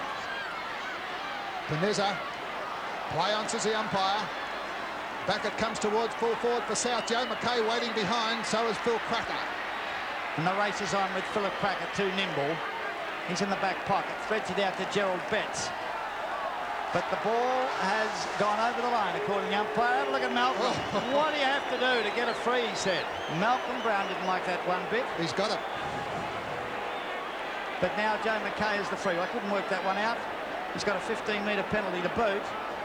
And Joe McKay, the man all the selectors for South Fremantle put their trust in. They needed his height in the forward line. Is now coming in for number 2. 1 point the difference. Short step to Stephen Michael. Mark of the day. Ooh, come down from a great height too, Stephen Michael. Eyes on the ball all the way. Perfect exhibition of marking. Have a look at this kick from McKay. Did not make the distance, but look at Michael. Beautifully poised to bring that one down. Well, Stephen Michael doesn't kick too many goals from directly in front. He hasn't kicked one to date. And he still hasn't. If there is a weakness in Stephen's game, it's kicking for goal from a standing start. Well, is that leg affected him? 1 point the difference, 71 to 70. 70 minutes gone in this third quarter as Gerald Betts will take the kick into play. This is a tense passage of play. Chance for Rioli, gets onto that left foot, puts it towards full forward, and Maurice Rioli has kicked a goal, and a valuable one for the Bulldogs. Well, certainly was a valuable goal, and there's the other side of Malcolm Brown. Emotion galore, and well done, Maurice Rioli. Watch this one. Just watch the spin out of the champion. Mountain goes for the thump. Always a tough customer. Spins like a top and matches his brilliance with topping it off again with a goal. Well, Maurice Rioli's on one limb. He's been shifted out of the centre. Fasoli's gone into that position. Bounce down in the centre. Philip Cracker running on the ball at the moment. Over it comes to Smith. Oh, he threw it, says umpire Capes. And things not going well for Claremont. Look at Philip Cracker. He didn't like that one. Sent to the ground, it's Outhwaite. Looking for Mountain. Smith goes for the thump. Half-forward line. Umpire Capes. And the crowd roaring their approval or disapproval as Joe McKay comes in. Half-forward flank bounce. Once again, it's Stephen Michael. He's opposed to Moss. Shaw is out-generalled by the speed of Hardy. But there's Philip Cracker. He can't handle it. That's unusual. Comes back for the second bite. Gets his kick in. Trapped well by Maurice Rioli. What a game he's putting in. Cracker under the hammer. And on his own, in the last line of defence, is Morton. That was shepherding before the ball was in 5 metres, and the kick is going to Bruce Monteith. Ross Capes right on the spot. Yes, Aiken didn't like it. Neither did the Claremont supporters. But now, who better to take the kick? 4 goals to Bruce Monteith. He's been a prolific goal scorer throughout the finals. Of course, South Fremantle have had to play 3 of them. He's only 30 metres out. Bruce Monteith onto the boot. Umpire moves. 1 point. Well, there's a tremendous a lot of pressure on both sides out at the moment. This is a vital quarter, and both sides are playing very, very close. There's only 7 points the difference. And Gerald Betts to kick into play.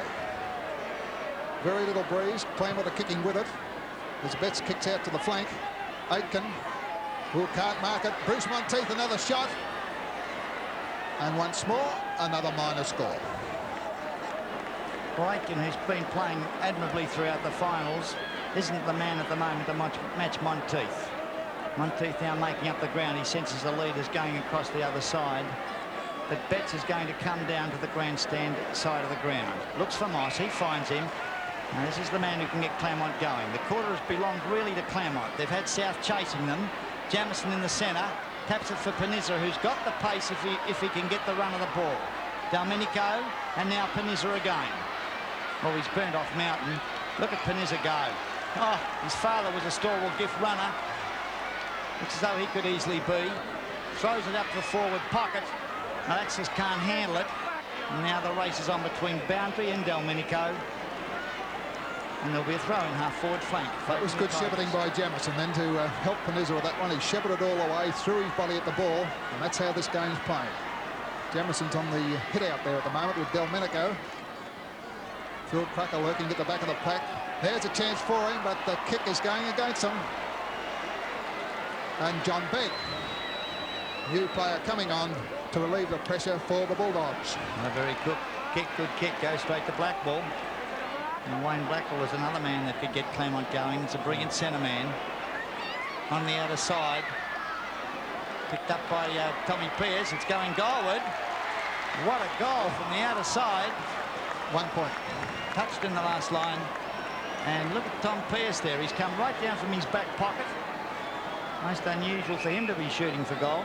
Well, that's how players are playing all over the ground at the moment. Doesn't matter who wins this grand final. Somebody kicks that winning goal. It's 79-71, just on the 20-minute mark in the third. Moss is in there, but so is Wayne Henwood. Takes the mark. Half-back line, Wayne Henwood. Good young ruckman. Towards Fagona. The back of the pack is Aitken. Read it well. Boots it back to half-forward. Jimmy Cracker. Ooh, thumped away from Jimmy Cracker. Jamison's battling, using the body.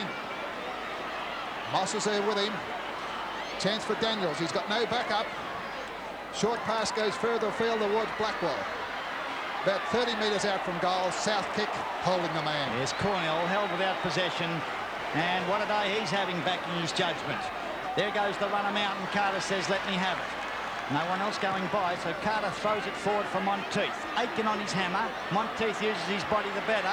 Traps it cleanly and shoots into the forward area for Stephen Michael. Harper in front.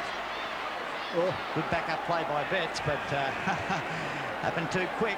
And in the forward pocket, throw in. Well, Malcolm Brown, what are you going to do? Look at that grimace. Hey, how do you smile and think at the same time as well as Brownie?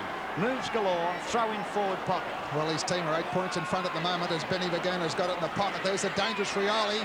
Look at him get through. He's holding the ball. Morris Rioli done everything right, said it was on the shoulder. Umpire Cape said no. And the 15-metre penalty, and there's the Claremont bench. Murray Ward on the right. The assistant coach is Tommy Pearce takes it. Puts it towards the centre. The Blackhawk Claremont are not handling it well at the moment. Over the centre half-forward spot. Morton. Plenty of South players. One of them's Mountain. Gets his kick towards full forward. Joe McKay from the back. Can he get his foot to the ball? Play on, says umpire Capes. And Smith lets it go through for 1 point. Or pressure pack play. Yes, well, Michael Aitken adding a little bit of weight to the packs down there. Both defences backing their judgment and having the confidence when they go forward that there's someone behind them. Well, 22 minutes have gone in this last quarter, in this third quarter, and what appeared to see South being run off their feet, they've come back. Shaw opposed to Brad Hardy. Hardy shadowed Shaw all day, and right in front of our commentary position there'll be a throw-in. 80 points playing 71. That's 9 points the difference. And on the ball, Wayne Henwood. The first change, Stephen Michael off. Henman's got the vigour to match Moss. There he is, number 20. Carter leaves it behind. Rioli. Oh, he's a tiger on the ground. There's a rainmaker. Outhwaite or Carter. Carter interfered with by Watson. And, you know, plenty of guile. Carter played for it, and he's got the free. Yes, Claremont giving a few free kicks away in this quarter as they're battling. Their backs to the wall, trying to get these goals. A good kick from Noel Carter towards Michael. From the back, Stephen Michael. Pushed out to the flank. There's good player. Smith gets it towards the centre. Henwood. Cronin. Towards Monteith. Aiken's with him. Morton it is. Out it goes to Watson. He's at half back. Gets his kick to the centre to Gary Shaw. Oh, Shaw can't handle it. In comes Jamison. Recovers quickly, gets his foot to the ball. Daniels drifting along from his wing, taps it down, but here's that man Cornell again. He's got the ball on a string in the back line. Hardy caught, play on says Powell. Cracker does that. Here's the man, Golden Boot Canther, shoots for goal and is inaccurate. So in quick passages of play, with both sides making the most of opportunities for goal shooting, neither are kicking with the accuracy that is desired to win grand finals. Now it's the pressure out there that's putting a lot of these players out, and the backs are playing well as Delmenico goes towards the flank. Plenty of South players out there. Vasoli's one of them, very close to the line. Keeps it in play. Or has he? No, he hasn't. He's gone out of play, and it's a free kick to Claremont. So the Tigers going to attack from that right centre wing. As the kick comes inward towards Cracker. Oh, South are doing well at the moment as Carter comes away with it. Back to Mountain, and he's in the centre, back to Carter. Well, the Claremont boys are hounding him, and one is Tom Pierce. Throwing the ball's gone over the line, and there'll be a throw-in in front of the scoreboard with the minutes ticking by to end the third quarter. 10-20 playing 10-12. 8 points the difference. South Fremantle leading. Harper gets the tap. Vasoli gets one over the neck. Or John Begg it is. And so John Begg, who came on as an interchange. Campbell wishes he was out there. And Begg puts South Fremantle into attack. Up to Joe McKay, who looks as though he's playing centre-half forward. Moss with the ball. Blackwell in the centre. Where's the lead at centre-half forward? Jamison's out of position. Barrett isn't. Rodney Barrett. What a game this fellow's playing in the back pocket. Broke his arm, missed 8 weeks, and now back for a grand final. Yes, well done, Rod Barrett. Out towards the flank. Joe McKay's come right down to take this market in centre. Puts it up to half forward. We're going up all over Morton. And Noel Morton with the cheers of the Claremont supporters. Gone for the long kick towards the wing, looking for Shaw. And Gary Shaw takes a good mark. Played a brilliant first quarter. Gary's on left centre wing. Tigers going into attack towards the flank, looking for Jamison. He's in front this time. Good play by Page. Goes back to Daniels. Philip Cracker swings his foot at the ball. Ralph, he's got the opportunity to get his foot to it. Has he? Has! And there's the goal that Claremont needed.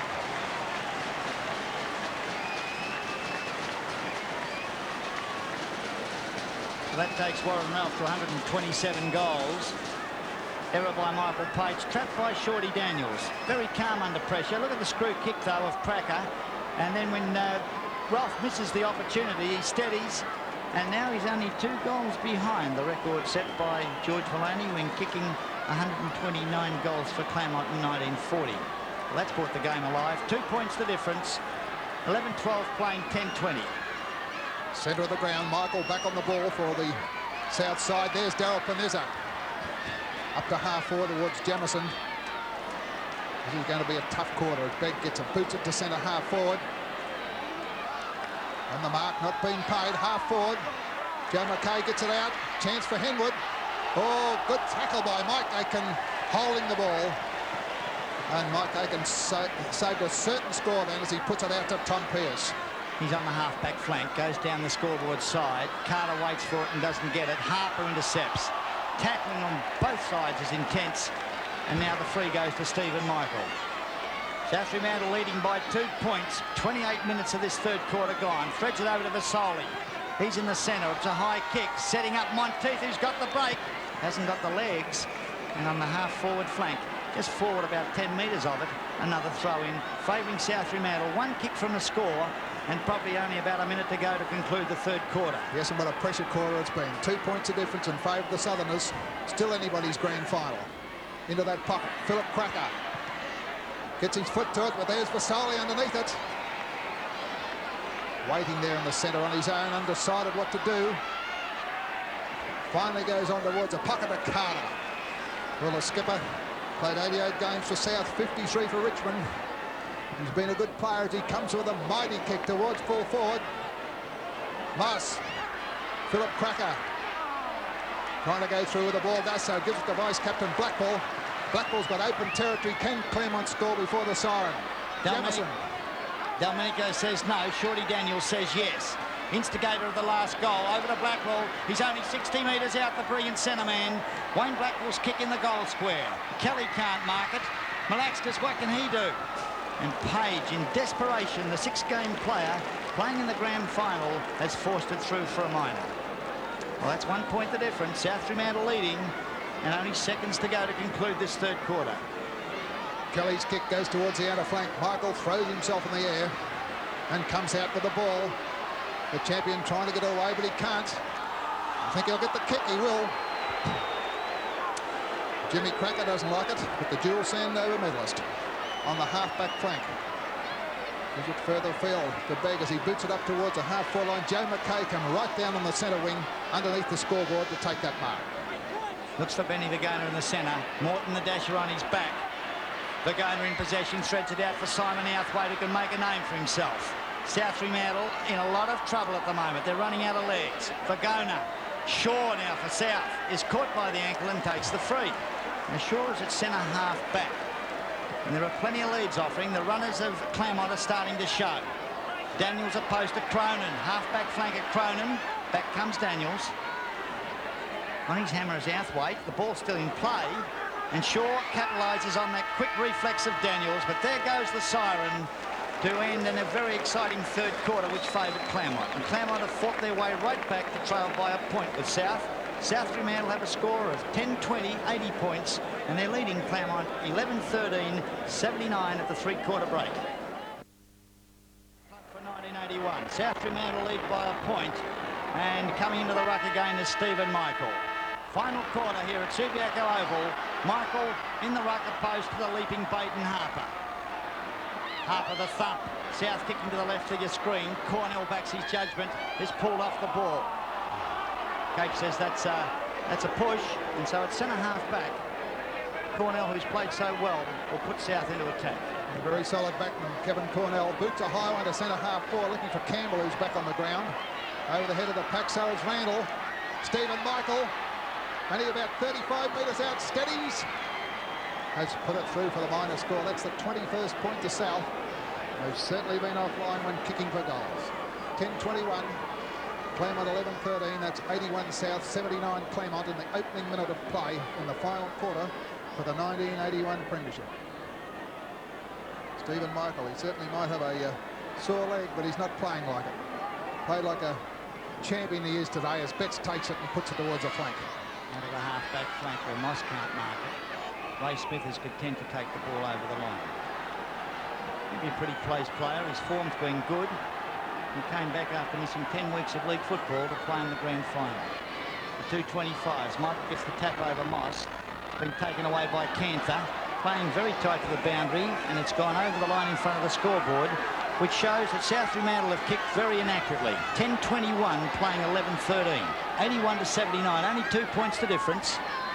Michael again. Hardy ducks and dives. There's trouble out there, and Hardy gets the free throw over the neck. There's Brad Hardy. 19 years of age next week. Played a pretty good game in the wing, and there's a long kick towards the forward area. Humped away by the defence. Oh, it's still in play. McKay picks it up. Vergona has a shot from the white line. It's drifting towards goals. Is it through? Or is it a mark? It's a mark. Right on the white line there to Tom Pearce, and well done. Well, Tom's father played for the Swan Districts. And up the other end of the ground, Tony Kelly's father played for South in a winning premiership side. Will history repeat itself? The ball will be thrown in the half-forward flank. Next 10 minutes will tell the tale, Arthur. Yeah, well, Claremont know what winning's all about. They won the reserves last year in a grand final. There's no reason why they can't win this year's. Out comes Jimmy Cracker. He's been relatively quiet for such a brilliant player. Blackpool is outnumbered by red and white Guernseys, but comes out with it brilliantly to Cantha. He's in the centre of the ground. The leader's on to centre half forward. Oh, Malaxter's interfered with, right in front of Capes. And the brilliant half forward flank today takes the free 70 metres out from goal. There's the chop off, though. Equally as brilliant today has been Rodney Barrett. And look at the dash as he goes right down in front of the scoreboard wing. Well, that was a bad mistake by Malaxis. Daniels called for the ball early, but he was going backwards as he kicked, and now South going to attack. On the half-forward line is Smith. And Ray Smith will get the kick. Well, play seesawing, 81-79, 2 points the difference. As the ball goes up to the wing, Harper goes for the thump. Barrett picks it up again. Boots it back towards the centre half-forward. Aitken in front. He's got no backup. Vasali gives it out to Michaels. Good play by Vasali. Steadier from Michael.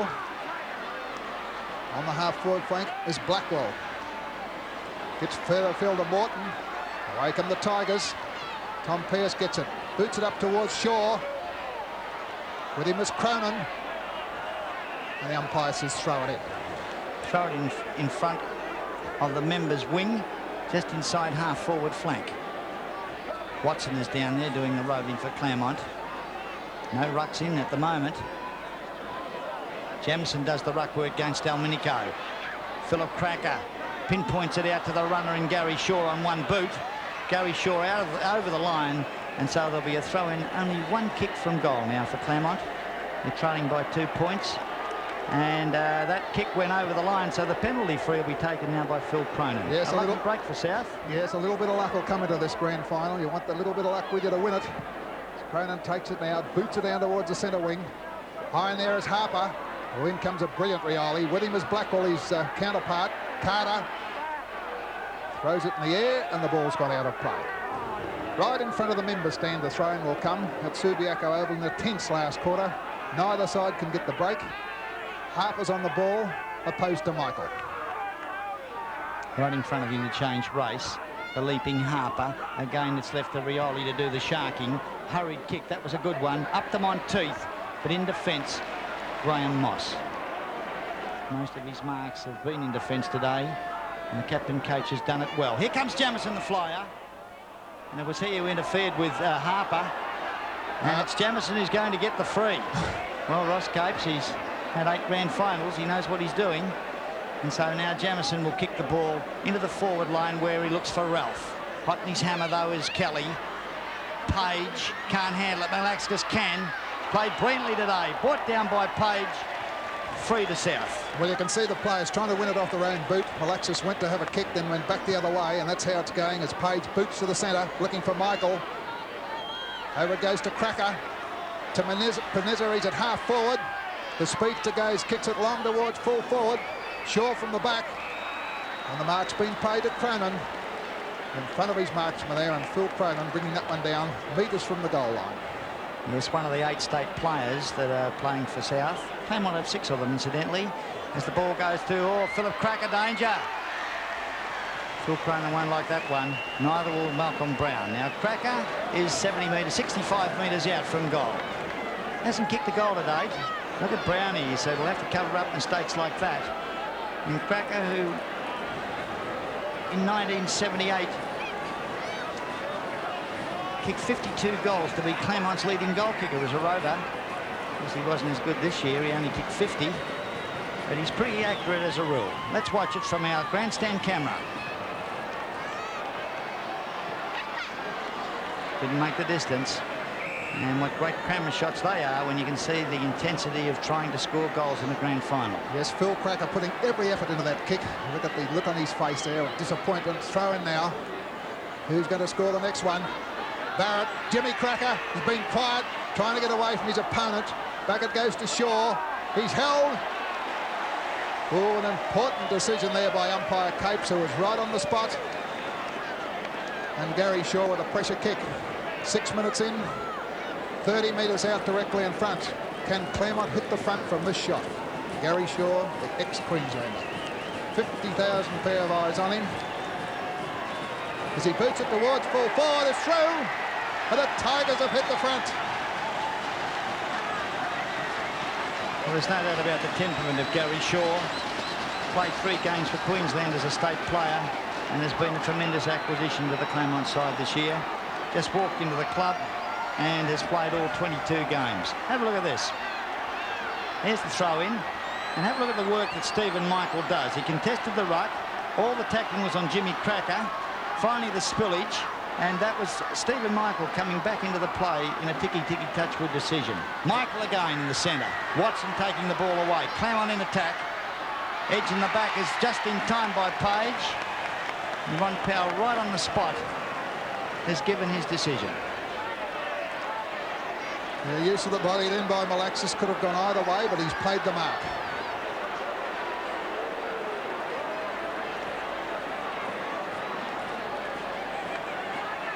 Well, he's been a star today. 3 goals to Stephen Malaxis.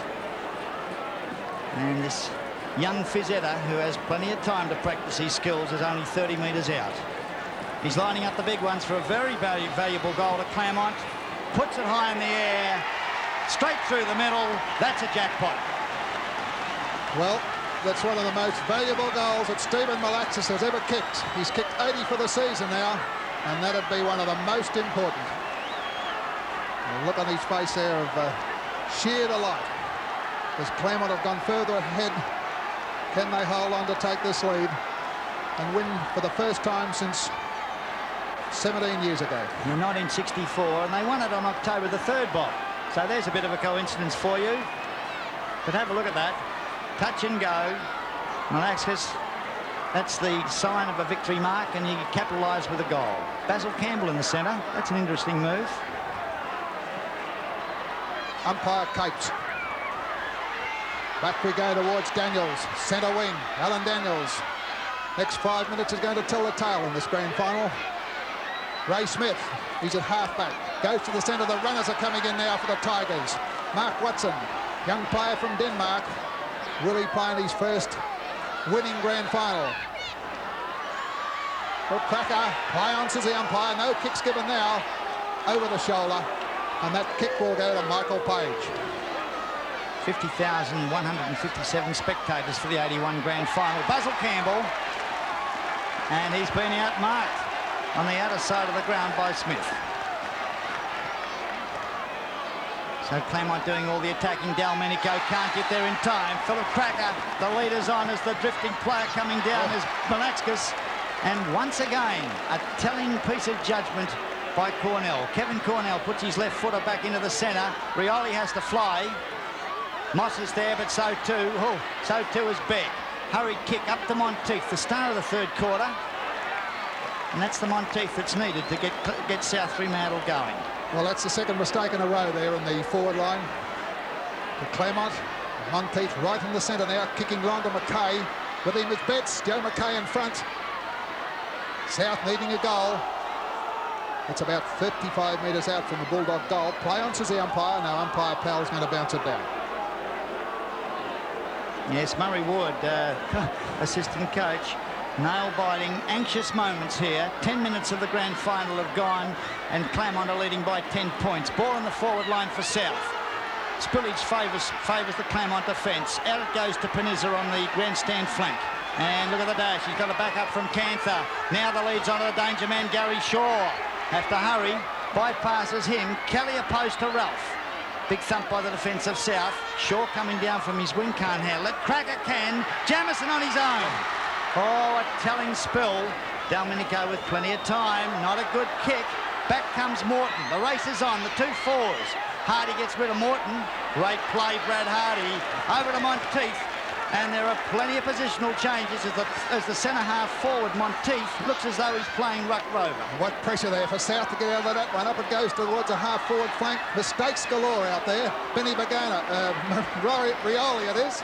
Beats it towards full forward. Open goal. Will it bounce through?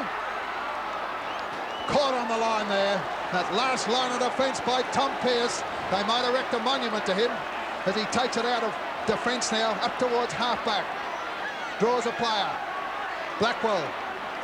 Half-back flank. You can feel the tenseness here. Crowd. Everybody in it. As the ball goes towards the centre. And Cornell again. Over to Stephen Michael. South have run themselves right into the ground in an effort to win this final. The spillage favours Watson. Low to the ground. Watson gives it to Harper. Harper sees the fast lead on a Ralph. And that is champagne football. In the telling stages of this match, it's Claremont with the dash at the moment. That could have been the pass of the match, an excellent pass from the boot of Harper, and now the leading goal kicker in Western Australia to have a very telling shot. Yes, 126 goals from his boot. And now tension mounting. 55 metres out from goal. He's kicked 2 already, as Warren Ralph. And now his total still remains at 2. And South Fremantle supporters get off the hook. 12 minutes gone, and it'll be Cronin to bring the ball back into play. Yes, players are out of position all over the ground. It's still anybody's grand final. What a great finale to the football season. Who's going to win it? Stephen Michael and Harper. Taken by Kelly. Carter. Over to Rod Barrett. Played a great game in the back line, this fellow. Boots it towards the centre. Which way will it bounce? It'll favour Claremont. Oh, Michael Aitken doesn't want it. Phil Cracker does. Boots it back to the centre and taken by Barrett. And there's a game of defence at the moment. And it's a cliffhanger because the game's not over.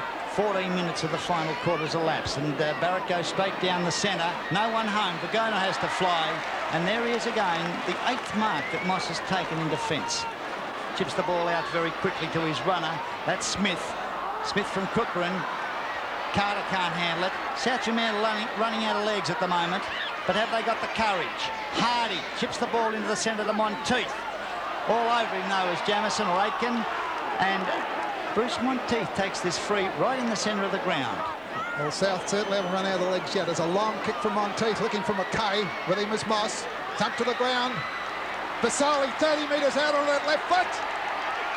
He's put it through, and South are right back in it at the 14-minute mark in the final quarter of this 1981 grand final. Here's combination play from all the left-handers. McKay, a left footer, gave it over to Morris Rioli, a left-hander, then on to Vasali, and now Vasali has kicked a goal. Watch this, all the left footers and left-handers. And Vasali, who handballs for 99% of his play, must have had a real flinch as he had to side up the big ones. Well, Campbell's going off, and he could have been a match winner. Looks as though South won't need him. Well, that Graham Moss, there's Campbell coming right off now. Graham Moss will kick himself for not booting that ball long. Ball comes from Harper towards Jamison. The backup from Blackwell. A long high kick towards Ralph. Jimmy Cracker's in there also. Thumped away by the defence. Henwood, he's tackled hard. Play on, says the umpire. Cronin, he's at half-back. Can't get his foot to the ball. Shaw's got it. Doesn't know what to do with it. Boots it up towards Jimmy Cracker. He's battling with 2 or 3 players. Malaxis, can he seal it? Great goal, Stephen Malaxis. He's played a great game in the forward line, and that's his 5th. And that's the way to play a half-forward come full-forward role. A master of running in and getting the spillage is Stephen Malaxis. Have a look at the way he did it, and have a look at the way he steadied, nonchalantly chipped it through, and that's great temperament for a 20-year-old. Jimmy Cracker was beaten for height, but he certainly didn't give up, Arthur. And there it is, the clock. 16 and a half minutes in here in this final quarter. It's still anybody's game. South coming back. Umpire Capes watching it closely, and he'll rebounce. 98-87. 11 points in front of the Tigers. Remember, it's 17 years since they won one. Can they win this one? Well, Paul Vasali's back in the centre, and he's the player who got South going in the second quarter. Jamison, it's all Claremont at the moment. Blackwell, long pass out to Ralph, uses his body magnificently. In comes Page, and the ball is spilled over in the forward pocket, favouring Claremont. Well, Claremont are certainly doing the attacking in the closing stages. 14-14 to 11-21. Well, there's Murray Ward right on the boundary line there, directing traffic. And boy, you think this takes it out of the players. What about the coaches and those on the bench? And let's see how he did it. This is Henwood, Page, 2 youngsters, Kelly, right across to Barrett, Cracker on his hammer. And now Shorty Daniels with a chance if he can speed it inside the boundary. Very quick player is Alan Daniels. Look at that class. Over it goes to Smith, a long way down. All the country boys involved in the kicking at the moment. Here's another one, Watson. But finally it's Page. The Pingelly boy Page over to Carter. And then in reverse, South Fremantle to Outhwaite or away. Well, nobody can get the ascendancy amount as Outhwaite boots it down towards Michael. Over the back of the Packers, Moss. Comes to the centre to Morton. Into the centre, Blackwell. A high kick towards Begg. And John Begg takes a fighting mark. John Begg at halfback. His first grand final for the Red and Whites. As he boots it long, it's not a good kick. Taken by Pearce. Back again to Blackwell, right centre wing. Jamison edged out by Domenico, back up by Page. He's been in everything in this last few minutes. Over to Cronin, the left footer. Now where's he going to go? Into the centre to Carter. Oh, Carter bundled out of the way. Here's that tight defence. Harper, Pearce, Smith, Morton, over to Cantor. That's a throw. And the umpire, Ross Cape's right on it. So Vergona gets them out of trouble. Well, Vergona straight back into the centre. This is where South have been breaking down. Centre half forward. McKay, he's wrong-footed. Joe McKay, straight in the arms of Smith, picked up by Cracker. Oh, and Cracker's got legs and pace to burn on the outer side. Pulled off by McKay and still in play. Free kick to Cracker. And so Cracker, who was felled when not in possession, has taken a handy free in that half-back line. 11 points to difference. 11-21 South Fremantle, trailing Claremont 14-14. Yes, mistakes by both sides. Comes to the centre to Watson. As it goes to Panizza, using plenty of pace. Daryl Panizza. He's got no leads offering the moment. He'll have to go long. He goes towards the centre. Shaw from the back. Oh, great back, Gary Shaw. Right from the back over the top of John Begg. He's got 2 leads on the half-forward line. There's one of them is Cantha. Cantha, the former back pocket player, been a great ruck rover all the year. And Murray Ward says from the bench, can you kick it? You're 50 metres out, Lindsay Cantha. Try and make a name for yourself as he boots it long towards full forward, looking for Ralph. The pack's high in the air. Out it comes towards Fasoli, the link man, and he takes it away for South, or tries to. Over to Henwood. Henwood's long kick in the centre. In comes Rioli, and Morris Rioli bundled out by Harper. He's come back with plenty of strength to Blackwell. The opposition centre man lines them up. It's going to fall short in the goal square. Barrett can't touch it. Goal to Blackwell, and that could be the sealer for the 1981 premiership. Well, well, well. 3 goals to Wayne Blackwell, and we said luck plays an important part. Wayne Blackwell certainly took the odds to that one. There's a spill mark. Rioli nearly got it. Harper gets it out, and there's the Blackwell kick. And have a look at this. South trying desperately to touch it. Over the head and through for 4 points. And listen to the Claremont crowd.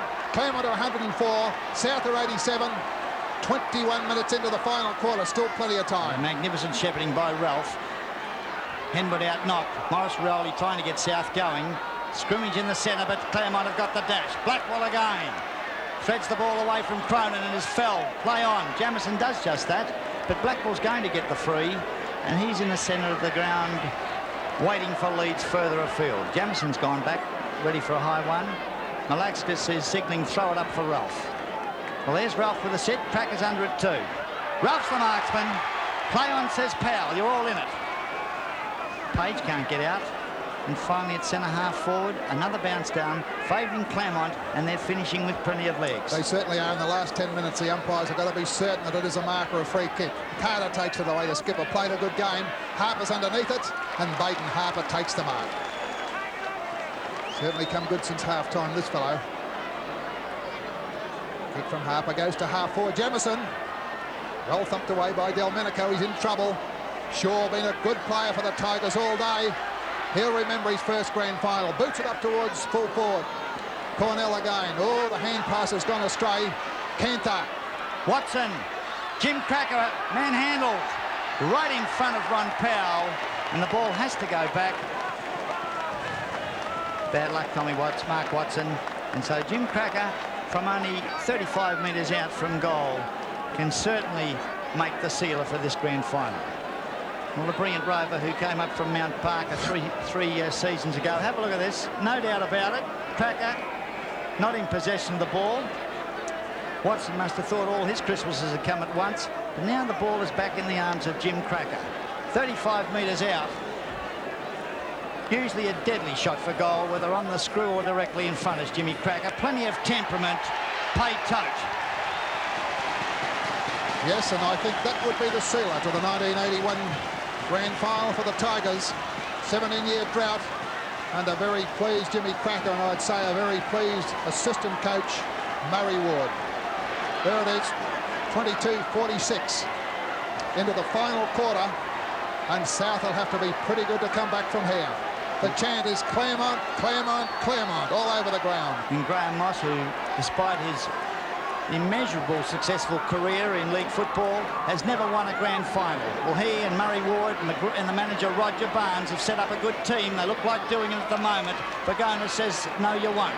South have time to get back. 8 minutes of play left as Vagonas raking kickers long. But what has been a pattern of play for South in accuracy again. Another point on the board to South Fremantle. 24 minutes have gone. And they're 89 points, playing 110. Ray Smith on the half-back flank. Some of these players have certainly lifted their game for the Tigers in the second half. Shaw! Oh, he's not played this time. What a spectacular ride from Gary Shaw, but Cornell gets the kick. Kevin Cornell played a solid game in the back line. South still fighting on Monteith. He's been a good player. Boots it down towards full forward. Hardy's there. Joe McKay's there. Brad Hardy comes out with the ball. He's surrounded by Claremont players. Can't get his foot to the ball. Play on, says umpire Powell. He'll bounce it down 35 metres in front of the south goal. You can feel the tension here. The Claremont supporters waiting to crack the champagne bottles, and South Fremantle wondering if they'll get back. Vasoli says yes. So does Vagona. For the defence of Claremont, too good. Out it comes. Peniza opposed to Begg. Begg, magnificent mark. And John Begg, who played one game with Melbourne and then switched this year from Subiaco to South Fremantle, can put South Fremantle into attack. Spiral punt kick is a beauty right into the goal square. Joe McKay's down there for South Fremantle. So too was Tommy Pearce. And have a look at that number 31 just going out of your screen. He's put in a magnificent game in the back pocket today. There's a kick in going to Phil Cracker, one of the stars of the season, this fellow. Taking plenty of time. Ray Smith, very pleased player to come in, played his last game in July this year and coming into injury in a grand final side and a winning. Ray Smith goes long. Claremont steadying now. Baden Harper in front and takes the mark. The former Albany player. Been a great player since half-time, this fellow. Got a great leap. Tigers going up towards the centre. Kevin Cornell thumps it. Watson trying to break away. Delmenico. Paul Mountain. He's in the centre of the ground. Vasoli. Monteith running by. He steadies. And the shot doesn't match his brilliance of earlier quarters. Tom Pearce is down there. And there'll be a throw in the forward pocket. Well, Claremont have done it well. They've had 30 shots for goal. And their score is 16-14. They're 110 points, leading South Fremantle 89. And we're in the time-on period of this final quarter. It looks as though Claremont will take out the 1981 grand final. Carter, he's not giving up. Threads it through to Vasoli, who's on the wrong foot. Half-forward flank. Defensive Claremont too good. And the Cracker boys starting to show out. Phillip going for the dash. He's a long way out in the centre. He's been caught. South Fremantle's Outhwaite not giving up. Grand play. Yes, good play, South. Phillip Cracker, a great run there. Thought he had that extra step, but he didn't. Simon Outhwaite puts it out towards the flank. Paul Vasoli. Well, the Red and Whites are not giving up. They've got about 3 minutes to get out of it, I'd say. Vasoli, the short kick, and Skipper Carter. Noel Carter, he's kicked 3. Played a solid game for his side all day. He's 45 to 50 metres out. There he is, all eyes on the skipper. Badly needed goal, the Red and Whites. He's gone for the long kick towards full forward, won't quite make the distance. And safety in numbers down there, cuts through for the minor score. And what a pleased man Graham must be at this stage. Yes, and so must all their supporters, because Claremont have been to football this year what San Simeon has been to trotting. They've won everything. They won the 3 rounds of the Marlborough to pick up 15,000. They won 12 straight to get 20,000. They won the minor premiership of Town and Country for 10. That's $45,000 this year Claremont have won. And now they look like adding the extra 7,000, which is for the premiership. This is Aiken on the half-back line. What a tonic he's been in the defence for Claremont. Alan Daniels, all the Claremont players living on their adrenaline and confidence as they sense victory for the 81 grand final. Yes, there's another kick to Claremont. Ross Cape's in it in the centre of the ground, and there's Mintz Mel Brown there. You can see the game slipping away towards Lindsay Cantor. And the Ruck Rover has taken the mark. Well, there's no doubt about you, Bob Miller. I think you must have brought Claremont luck. You called the game in 1964 when they went premiers, and now 17 years later you're still calling, and it looks as though they're going to do it again. Yes, they certainly are. As Lindsay Cantor takes, and what a great scene that was towards full forward. The mark not paid. Right in the square, over the head. Oh, that'll be a phenomenal goal if it went, but it won't. Gary Shaw will have another one. Oh, they're doing anything at all out there at the moment, the Tigers. Over the head from Gary Shaw. 1 point. And a very hurt Gary Shaw at the moment. He won't mind that because Claremont are well in front. Stephen Michael injured himself halfway through the third quarter. Has gone awfully quiet. And when Stephen Michael's out of the action, so too is South. Monteith a Ruck Rover. Let's see if Michael and Monteith can do anything. Watson down, Carter away. Now the captain is driving South Fremantle long, looking for Joe McKay. But Joe McKay lacking in pace. There he is on the hammer of the tackling. Phillip Cracker. And the pack is starting to fire. Betts, now he's playing at full back, and look how he's so confident. He's gone down to Jamison. Jamison with the ball in front of him, recovers nicely. Chip pass into Shorty Daniels, and the back up again, though, by Morris Riola. Benny Vagona it is. Half forward, flank favouring Claremont. Mountain, unattended Delmenico. He's in front of the scoreboard. It shows that 21 points the difference. Only seconds to go. Joe McKay. Back on his hammer, 1 minute to go. Basoli. Joe McKay emerges with the ball. Into the centre, Monteith on his own. Yes, Monteith been a good player. He's kicked 4 goals. Not his fault that South are behind. He's gone for the lead to Hardy, and Brad Hardy will take the mark.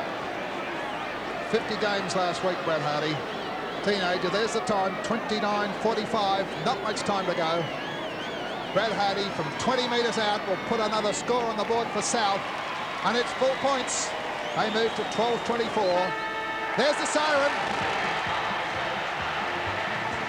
The siren for the 1981 Grand Final, and Claremont the Tigers, 16-15, 111, have defeated South Fremantle 12-24, 96, and great scenes here at league headquarters. Yes, there's Bossy winning his first Grand Final, adding to all his distinguished efforts throughout his great career.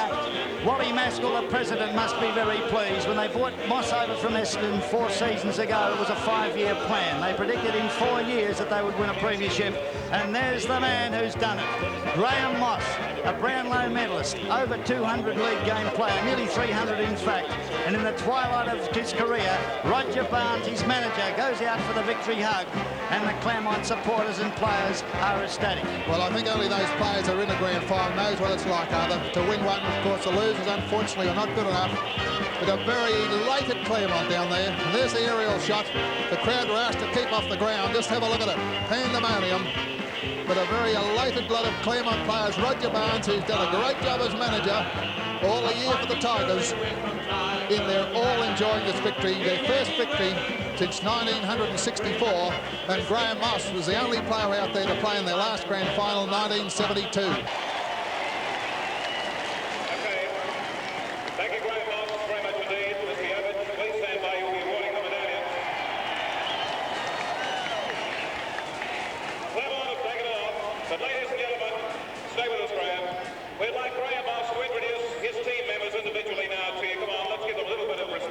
Because they've done a tremendous job today. Graham, introduce the players as they come.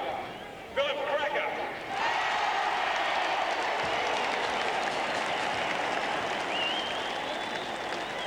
Steve Malaxis. Shorty Daniels. Vice Captain Wayne Blackmore.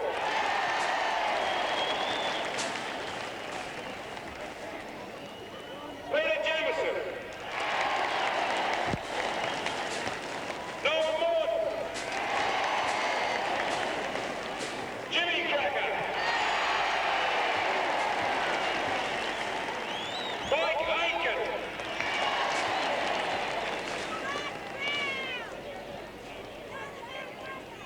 Lindsay Cantor. Gary Shaw. Mark Watson. Warren Ralph.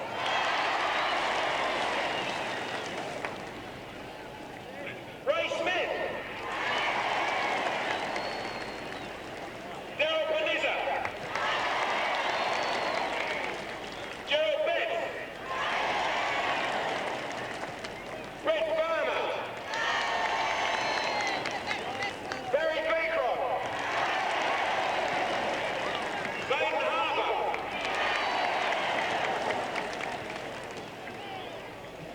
Tom Pierce. And ladies and gentlemen, my assistant coach, Murray Ward.